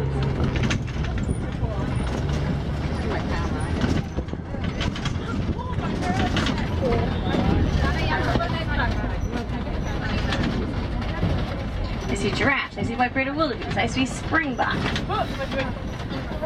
Prehistoric springbok, because they're my favorite animals in the entire reserve. The tiny little ones all the way up there. Springbok get their name because they're able to spring into the air 6 feet from a standing position and 13 feet if they're on the move. They're only 3 feet tall. They're among the top 10 fastest land animals, getting 50 to 60 miles per hour. So those 3-foot springbok get the same speed a cheetah does. They're my favorite animals because they're short and underappreciated, and I can identify with that. Wildebeest, white-bearded wildebeest, second largest herding animal, second to humans, participating in very large migrations. 1.5 million of them will migrate over 1,000 miles each year. Even in your own backyard, you may not even notice them. We're going to do a quick stop for this giraffe on the right, for my friends on the right, and then the rest of the giraffes look like they're going to be on the left-hand side. Now, of course, giraffes are the tallest animal in the world, getting up to 20 feet tall. They can be as tall as a crocodile can be long, so that's slightly terrifying. Newborn giraffes can stand at 6 feet tall. So newborn giraffes stand taller than I'll ever be in my entire lifetime, but it's fine. And they only sleep 30 minutes a day. They tend to do so in 5-minute naps and sleeping standing up to help avoid predation. They look very docile, most of the time they are, but they do have a very powerful kick. So powerful that lions rarely ever attack a giraffe. They're too afraid of getting hurt. Now they can also reach speeds of about 30 miles per hour. Now first on the left-hand side, because they're really shy, there's mandrills over there, and that's actually the male who's like the most shy of them all. Mandrills are the largest monkeys in the world, getting up to 100 pounds. Looks like the mom and the babies are going to be poking out from these trees. You're going to start to see them walk back there. Now they are what Rafiki's modeled after. They have that bright blue and red on their face. As they get excited, it gets brighter. It's like when you blush. Now, of course, the male is going to have the brighter of that facial markings, and of course, they have those markings on their behinds as well. It's got a rainbow butt. Let's see if we can get closer up to the elephant. I'm not sure.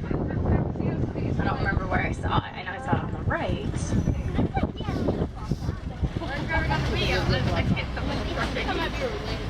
Oh, hi friend. You're right here. Now this African elephant's gonna be a male. The only reason I know he's a male, he's all alone. African elephants, the males like to stay off by themselves. They like to stay in little bachelor pads. I think they're cool like that. All the moms, all the babies, they hang out together, taking care of each other. So it looks like my road's closed, probably because there's an elephant right there. So I guess we'll go this way. I'm hoping it takes us into elephant country. We're gonna see if we can go find those moms and all the babies. We're halfway there. Deep breath, it's okay. Okay. So close.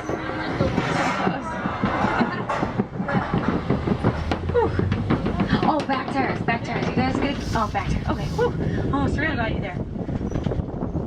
Alright, looks like we're entering some red clay pits. Now, red clay pits are very beneficial to elephants. Got a lot of minerals in them. You may see their tusk marks, their footprints. They're gonna... She's like 820 pounds. She's so little. She's almost a year old compared to all of them. She's so tiny. She's almost a year. She's super cute. She doesn't really know how to use her trunk still, and she's really clumsy. She falls over a lot. And she just doesn't know what she's doing, and it's okay. She's a baby elephant. She's learning. Her sister really likes to take care of her. Her sister's never too far behind from her. Don't run away. My friends came to see you. Where are you going? Oh, because you're going to get your sister. That's her sister. It's all right. We'll go in a big circle. We'll find you. Oh, yeah. African elephants, you can usually tell they're African elephants through the shape of their ears. They tend to resemble the shape of Africa. Now they flap their ears around a lot. That's actually to cool themselves off. If they flap their ears around enough, they can cool themselves off 15 degrees Fahrenheit. Look, she's gonna fall. See? She was about to fall right there. Yep, very clumsy. Super adorable. Now, of course, they're being poached for their ivory tusks, but they're also losing their homes. They're losing their homes because people are mining for coltan.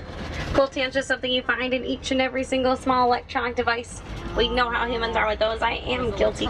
So sadly, elephants losing their lives and their homes because of humans, which is not cool.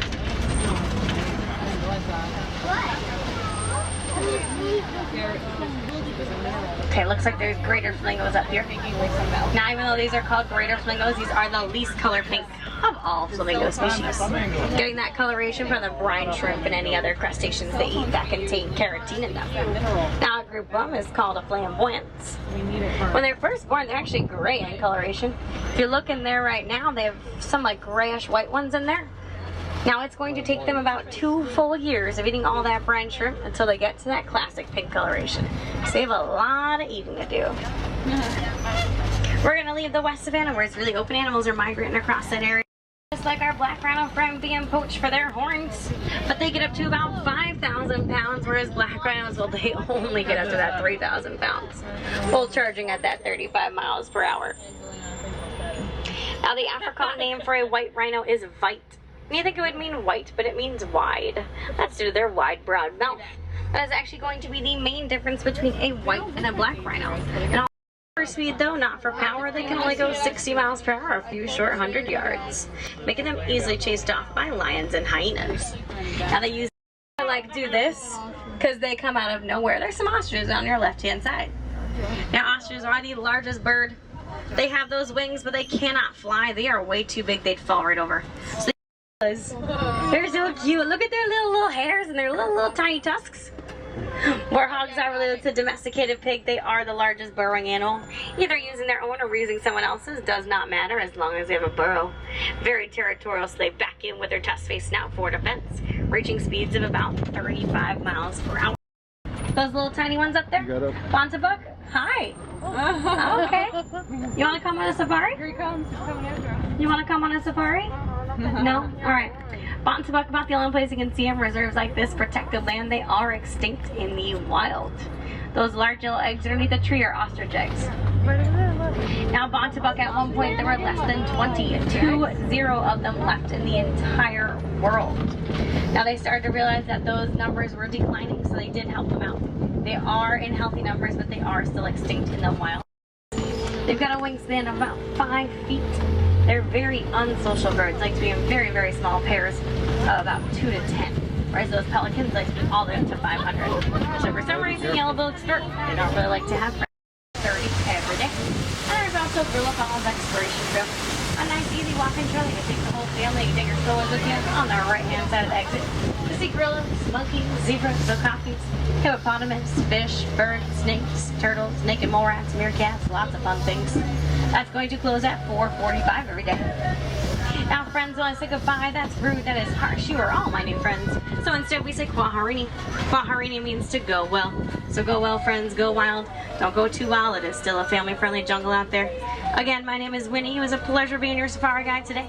Any wilderness explorers, you've been riding the Simba 1 today.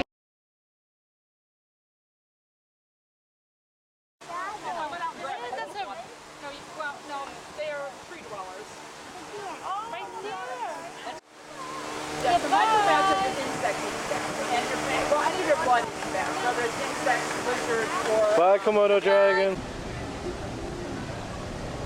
See? Over there. See?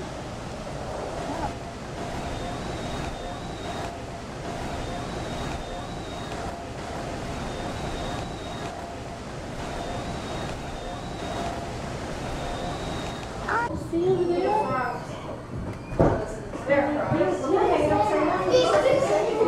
Do you see the bag? See it? They're so big. See that?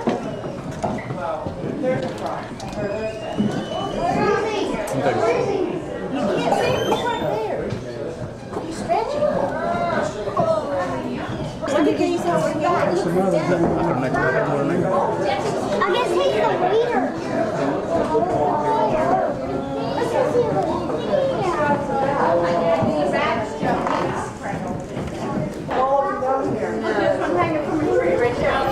They're so big. I don't know. Come to the window. And look at the ones, the ones that are hanging over there. I don't think that one's going to turn out that good because of the glass. Oh my, it's coming this way. They're so big. See that?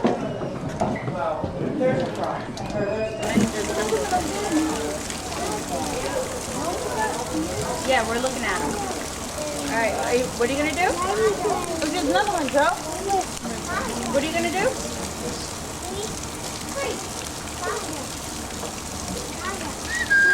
No, we're going to go through here. All right, Mike. He's up there walking. Oh, yeah. I want to get another picture of him, Joe. So, pick up my phone. Thank you, baby. Oh, there he is. There's actually 3 of them, Joe. They're behind the tree. Okay. Oh, wait. You can have one.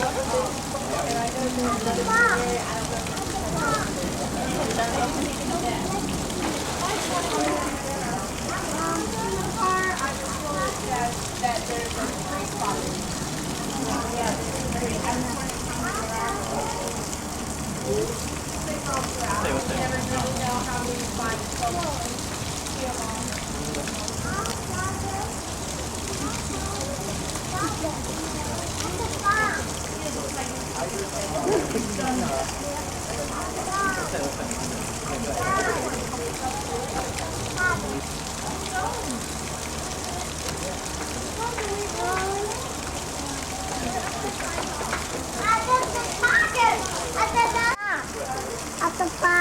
Yeah.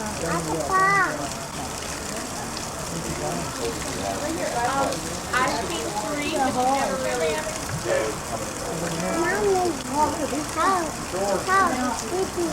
Tiger sleeping?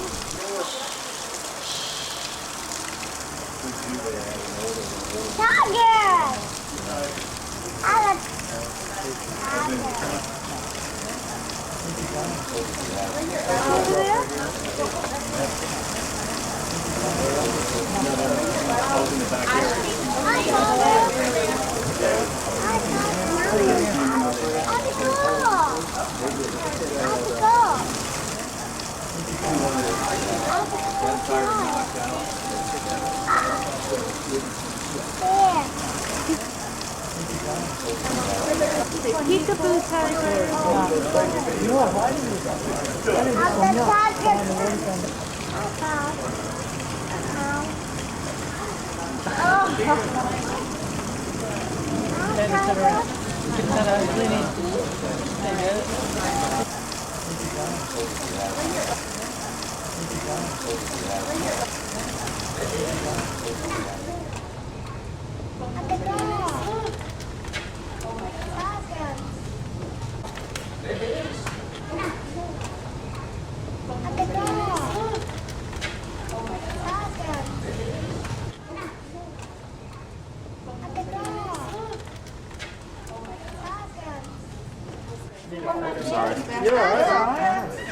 Yeah.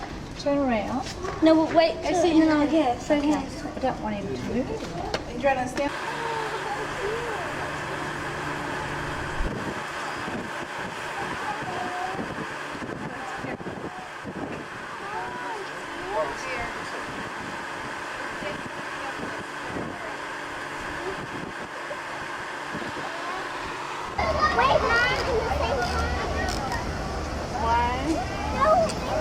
Oh, I'm waiting for you. Just a second. She wants to take one at the same time.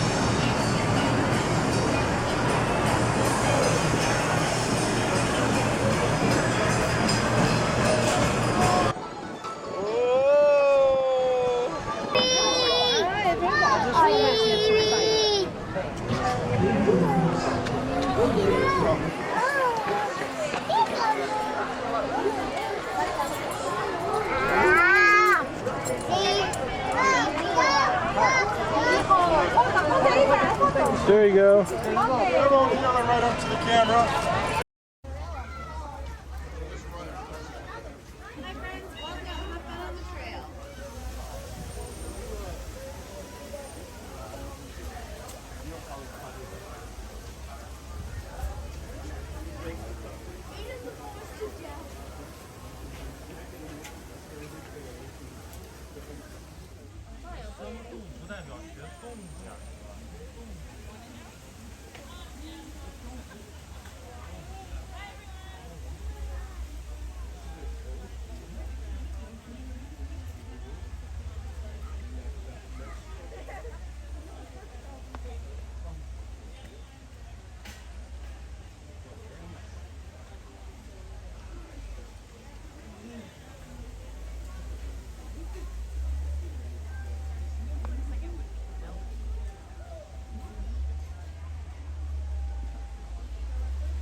You remember this tank?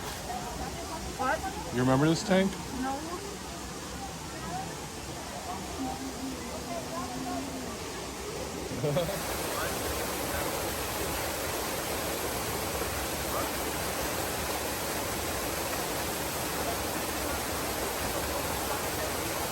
Awesome.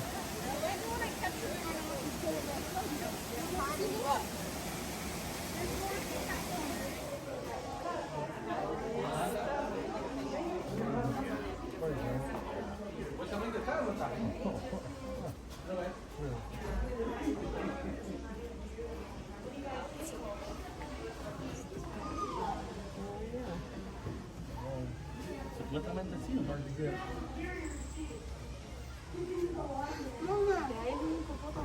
Sí, eso es lo que estaba diciendo.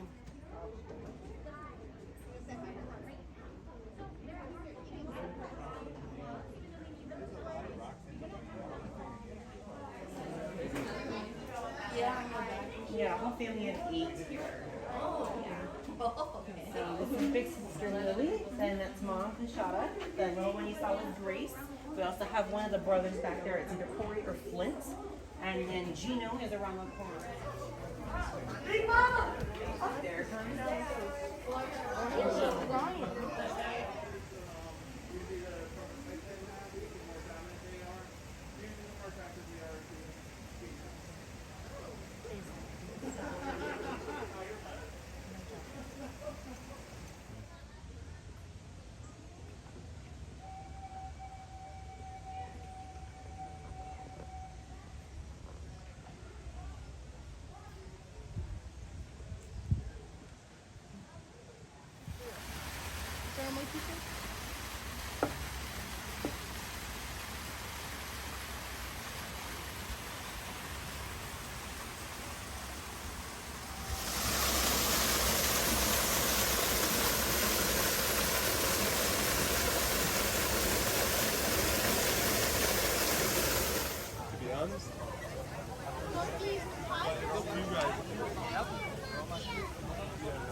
I got some video. Did you get some more? Nico's been getting some. I'm not getting video or pictures. I just. Wow. Erica, do you want a hug? Oh, don't put your hand in. Come here. What up? 1, 2, 1, 2, 3. Yeah, don't put your What do you say? If they don't come in through here. Now watch, the one will fly back. We can't reach into that. I know, right? Oh, it's open air. Why would they make it like that? Look. Oh, yeah. That's the biggest fan I've ever seen. Excuse me, It's okay, I'm sure it's not. Why can't we stick your hand? I think. Hello, Daddy. Do you want me to stick your hand? Oh. Cool. Let me just remove that way so she can get in. Oh, there he goes. Yeah, I did. There he is.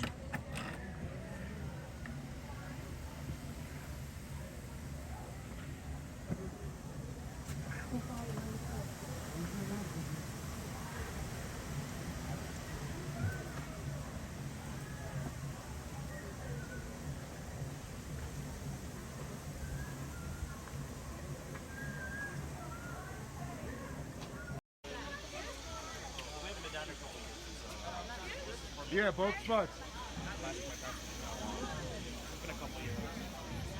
Top one. Year after year. This place is. It's brewing. Yeah, There it goes, Frank. How long is the line? An hour and a half. Yeah. But this one.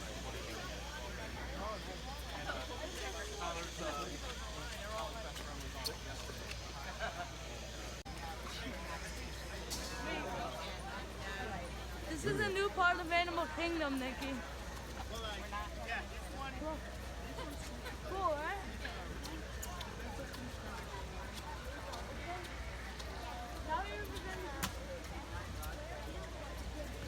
Guys say it's like soaring.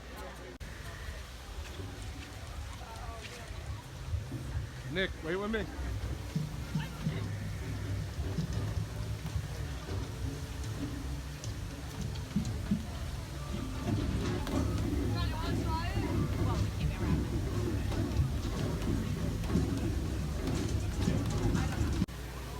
I didn't hear it either.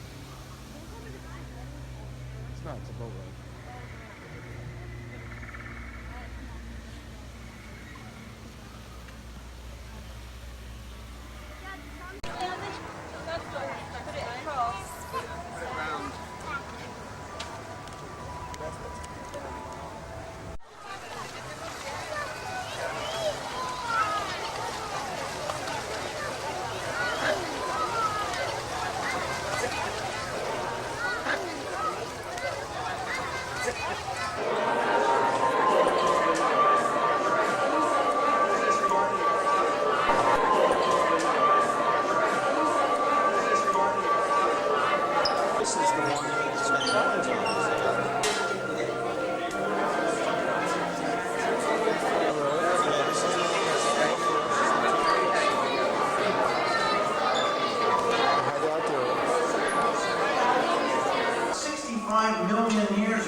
Okay, Dr. Stevens, they're ready. Can everyone see me? Great. Welcome to the Avatar program. Soon, you're gonna have a chance to undertake an amazing Navi rite of passage, flying on the back of this powerful animal called an Ikron, or as we call it, a Banshee. The way you're gonna do this is by being matched to something called an avatar. And I'm here to help you guys get ready. But first, we have to scan you for Pandoran microparasites. All right, everyone, stay on your number and move your arms a bit. Okay, start scan.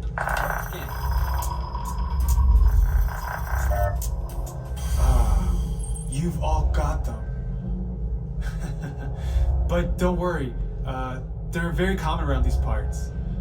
Let's start the decon. Initiating GMR decon. Stand still over your number, you're not gonna feel a thing. You're doing great. Almost done here. They're all clear. Great. Now let's go over how all this works. Like I said before, you're going to be matched to these things called avatars, which look a lot like the Navi. They're created by blending human DNA and Navi DNA. Once we match you to an avatar, thanks to a special link chair, your mind will be able to control that avatar. Using avatars to fly this way was all figured out by my boss, Dr. Jackie Ogden.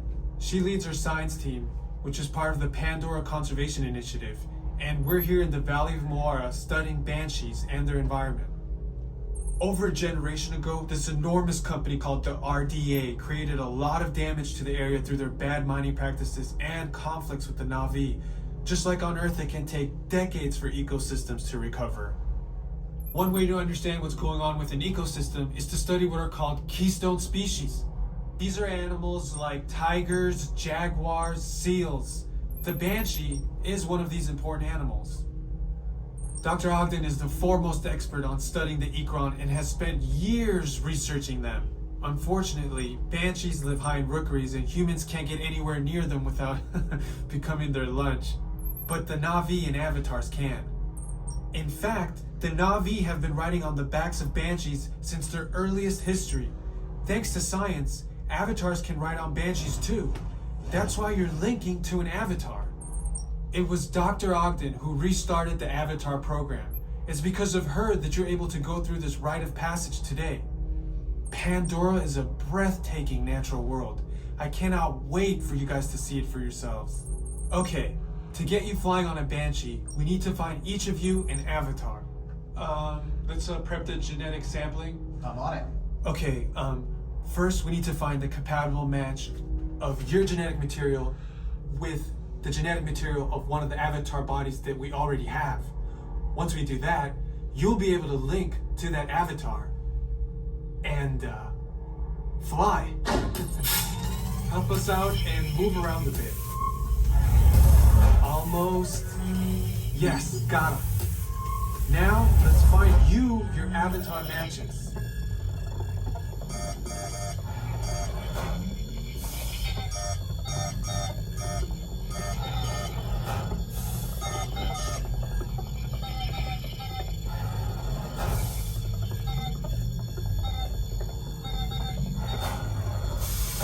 All right, you've all been matched with avatars.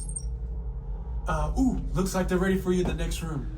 When the door opens, please go inside, all the way in, and stand over the same number that you're standing over now.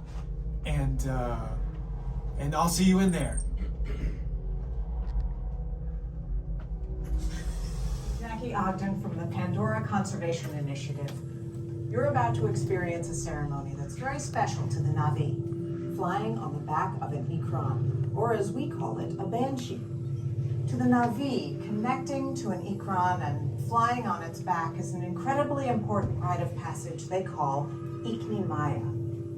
With permission from the Navi and in partnership with Alpha Centauri Expeditions, we can now bring this amazing experience to you. The way you'll be able to fly is by linking to an avatar that's already on the back of an Ikron. Let's see how this works. We establish a link using powerful psionic amplification equipment. A human driver is connected to an avatar, which could be physically hundreds of kilometers away. When you follow our technician into the link chamber, you'll see a series of 16 link chairs. Please go to the number that matches the number you're standing on now. First, stow your gear in the storage containers on the back wall. This should include all bags, cameras, and other items, including cell phones. It's important to push them all the way into the bin. Then get onto the chair as you would a bike. Straddle the seat, step forward, and sit down. Slide your hips forward until you are against the chest pad, and then move your feet all the way forward. Wait until you're seated before you put on your flight visors. Hold onto the hand grips as shown. It's important to hold onto the hand grips at all times.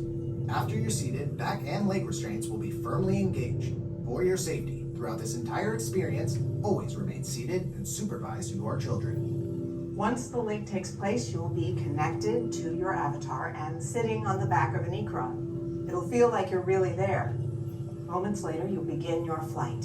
A Navi guide will lead you out. You'll experience the breathtaking beauty of Pandora, but you might also face some of its greatest challenges. Some of this flight might be intense, but trust your guide and be brave. As the Navi say during this important rite of passage, Sivak Ho, rise to the challenge. Good luck. All right, you ready?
Stowetty.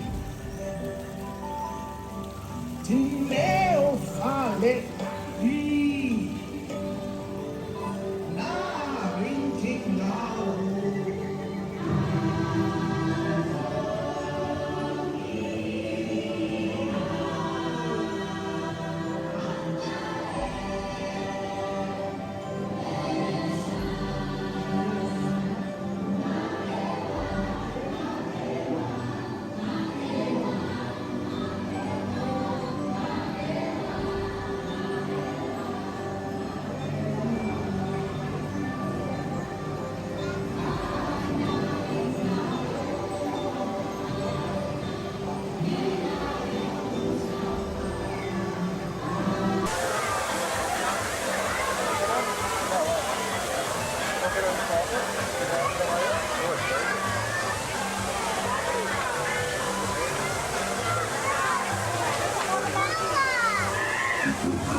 Shaking the tree, look, it's raising the roof, too.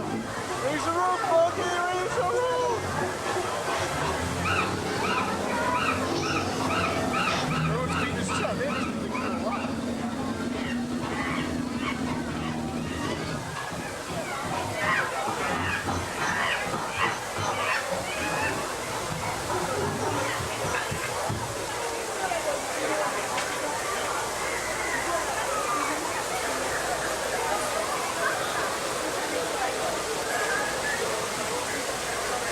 How's your drink, Hilo? Delicious. Wanna try it?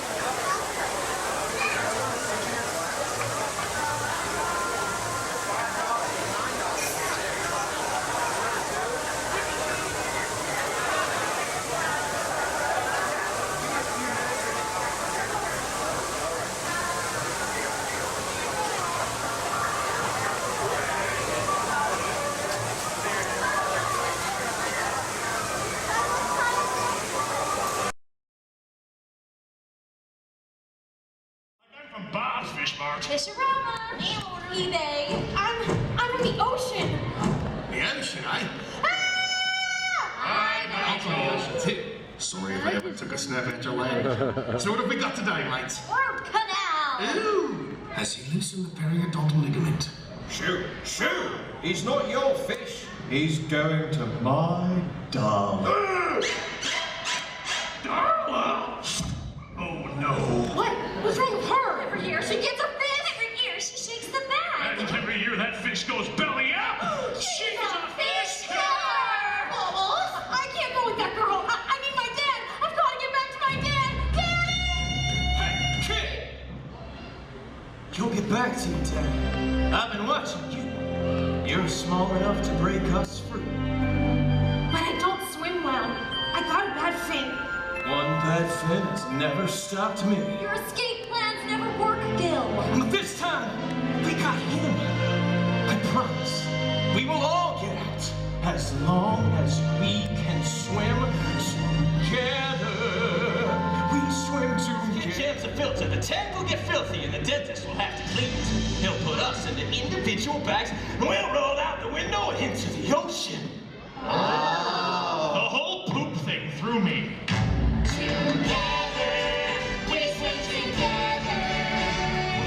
Clownfish, you're our ticket to breaking free. If we all join things, everybody wins, and we'll swim together in the open sea.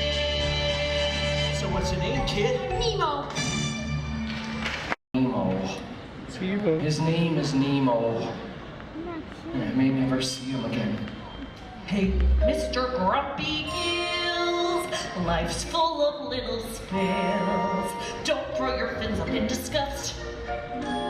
Oh, what's the use of floating there, not going anywhere? Swish your tail and dive on in and trust that if you just keep swimming, life isn't all that grand. Just keep swimming, what do? We swim. Right. No singing, please. Oh, that song's gonna be stuck in my head. Look, there's a shiny thing. Hey, that looks interesting. Please don't try to stay on task. It says P. Sherman 42 Wallaby Way City. I guess it's nothing. No, Dory, that's the mask. Yay, we did it. Yeah, but now what? We don't know how to get there. So we follow our gut. But just keep swimming, everything will be okay. See, just keep swimming, your tail, and sure enough we'll find our way. Oh, sometimes things look bad, then I go and find my son. wait, come back! Don't leave me on my own. Sorry, but I really want to carry on alone. Hey, lady, is this guy bothering you? I don't remember, were you? No, do you guys know how to get a piece of look, pal, we're talking to the lady. Fine. Go easy on him, fellas. You lost his son, Fabio. Nemo. I think you heard of Peach before you two Wallaby Way, Sydney.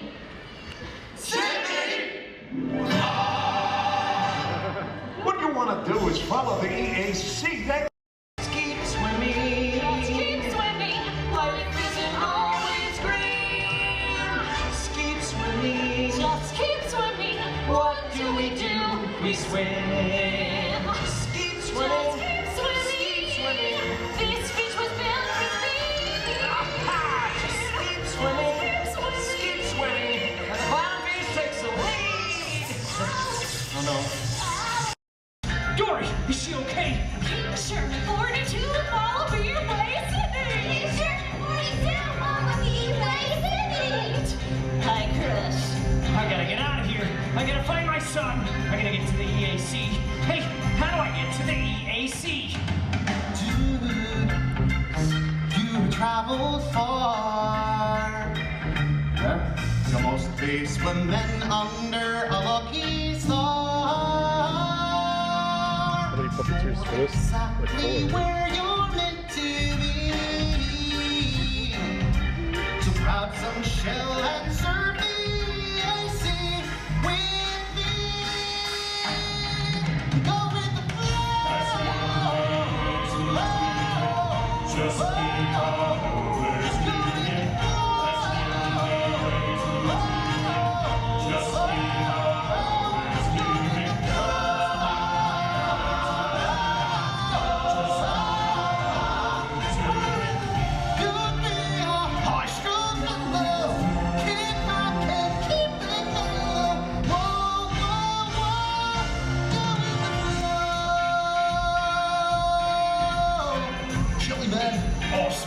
Hi. Osprey, Jellyman. Jelly? Cool. Show me a 360 squirt. Check this out.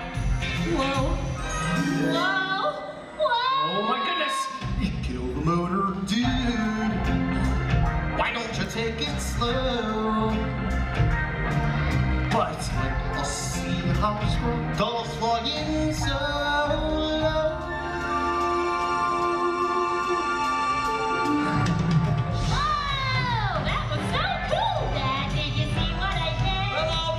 Monkey's uncle. Cheers! Totally rock, Squirt! You're such an amazing kid. Children. It's awesome. The rake's on a beach, then give it chill. They climb their own way back to the big old blue. All by themselves? But what if they're not ready? I mean, how do you know? How do you know? Well, you never really knew. But if they're ever gonna grow, then you gotta let them go. Get out. Just go with the flow. Just get on over to me.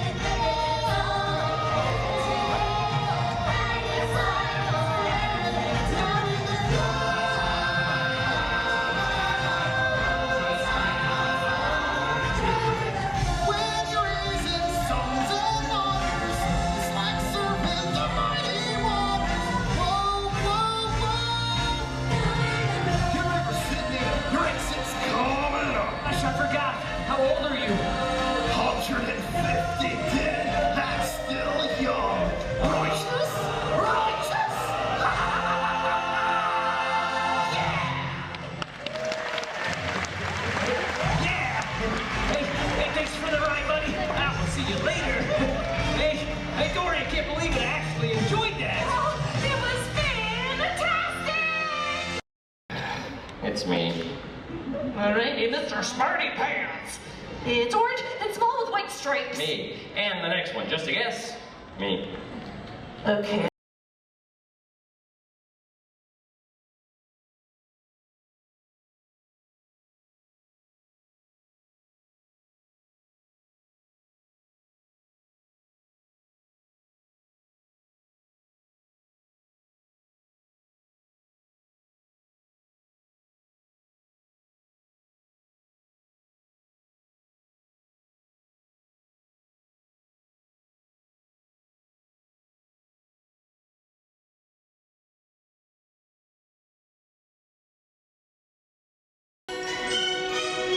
And then this way I'll come.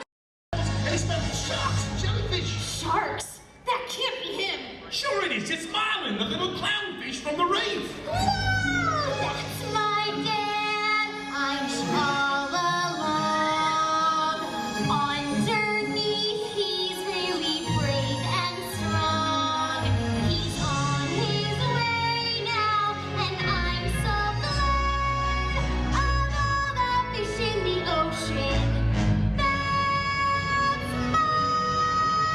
There he is. He's in the city harbor right there. I'll go find him. Nemo, look out! Gil, help me! Everybody jump in.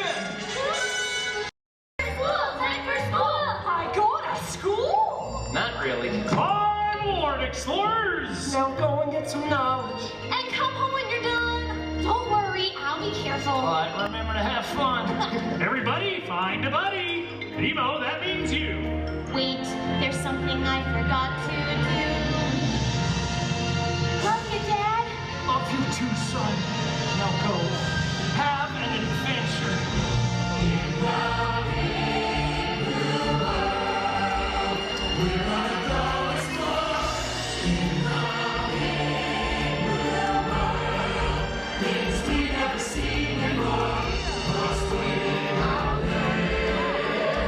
We can never know.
Dinosaurs rule. And for some reason, these magnificent creatures disappeared. What happened? It's just about the biggest mystery in the history of our planet. Have been presented to the public since the study of fossils began over 150 years ago. Today, that bare bones approach is about to become extinct.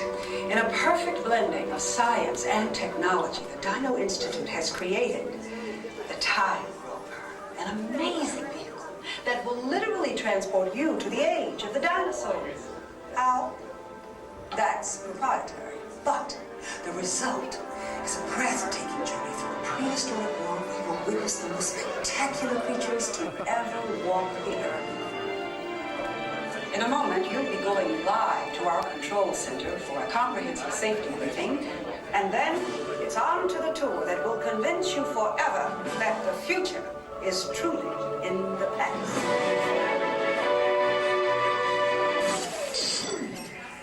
Hello there.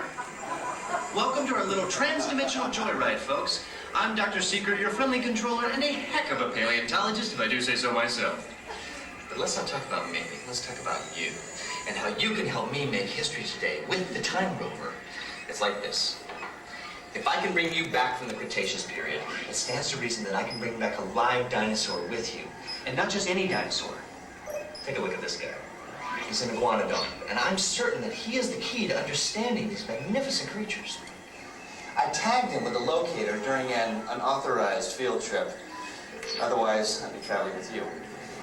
Right now, our dino should be about here, at the very end of the Cretaceous period. That's where you're going today. I've arrived, it seems, just in time to correct a little misstatement. Dr. Marsh. That is impossibly close to the giant asteroid impact that destroyed most life forms on Earth. Our tours are designed to take you to the early Cretaceous period, and I can assure you that all Time Rovers have been securely locked on those coordinates. That's right. See? Securely locked. Access denied. Continue. Of course. We were just talking about seatbelts. Plug them in. Use them.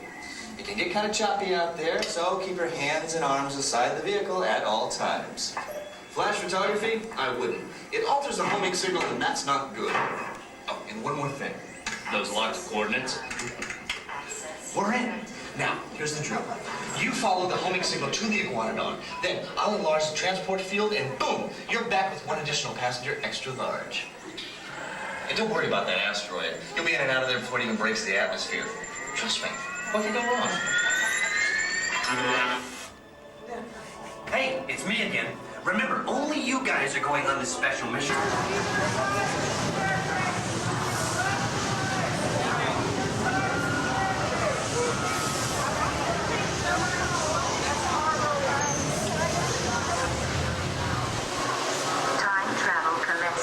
T-minus 10 seconds and counting.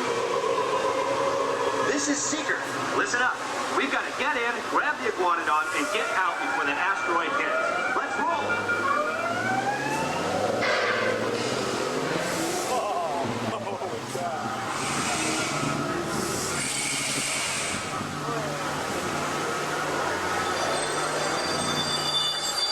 Okay, now, let's go get that dino. Computer, what are you tracking? Styracosaurus. Not our dino.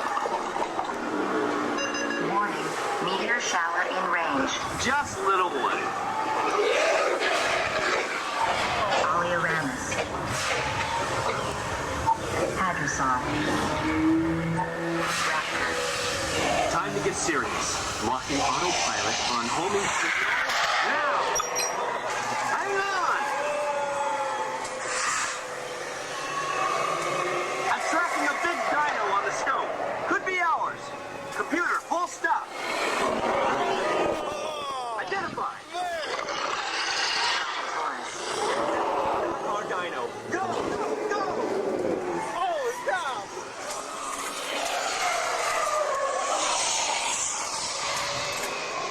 Another big guy coming.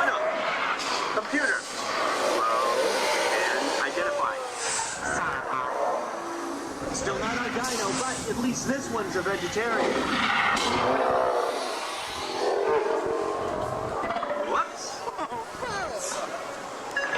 Asteroid impact in 90 seconds. Pterodactyl. Incoming! Asteroid impact in 60 seconds. We can't stop now. Keep going, keep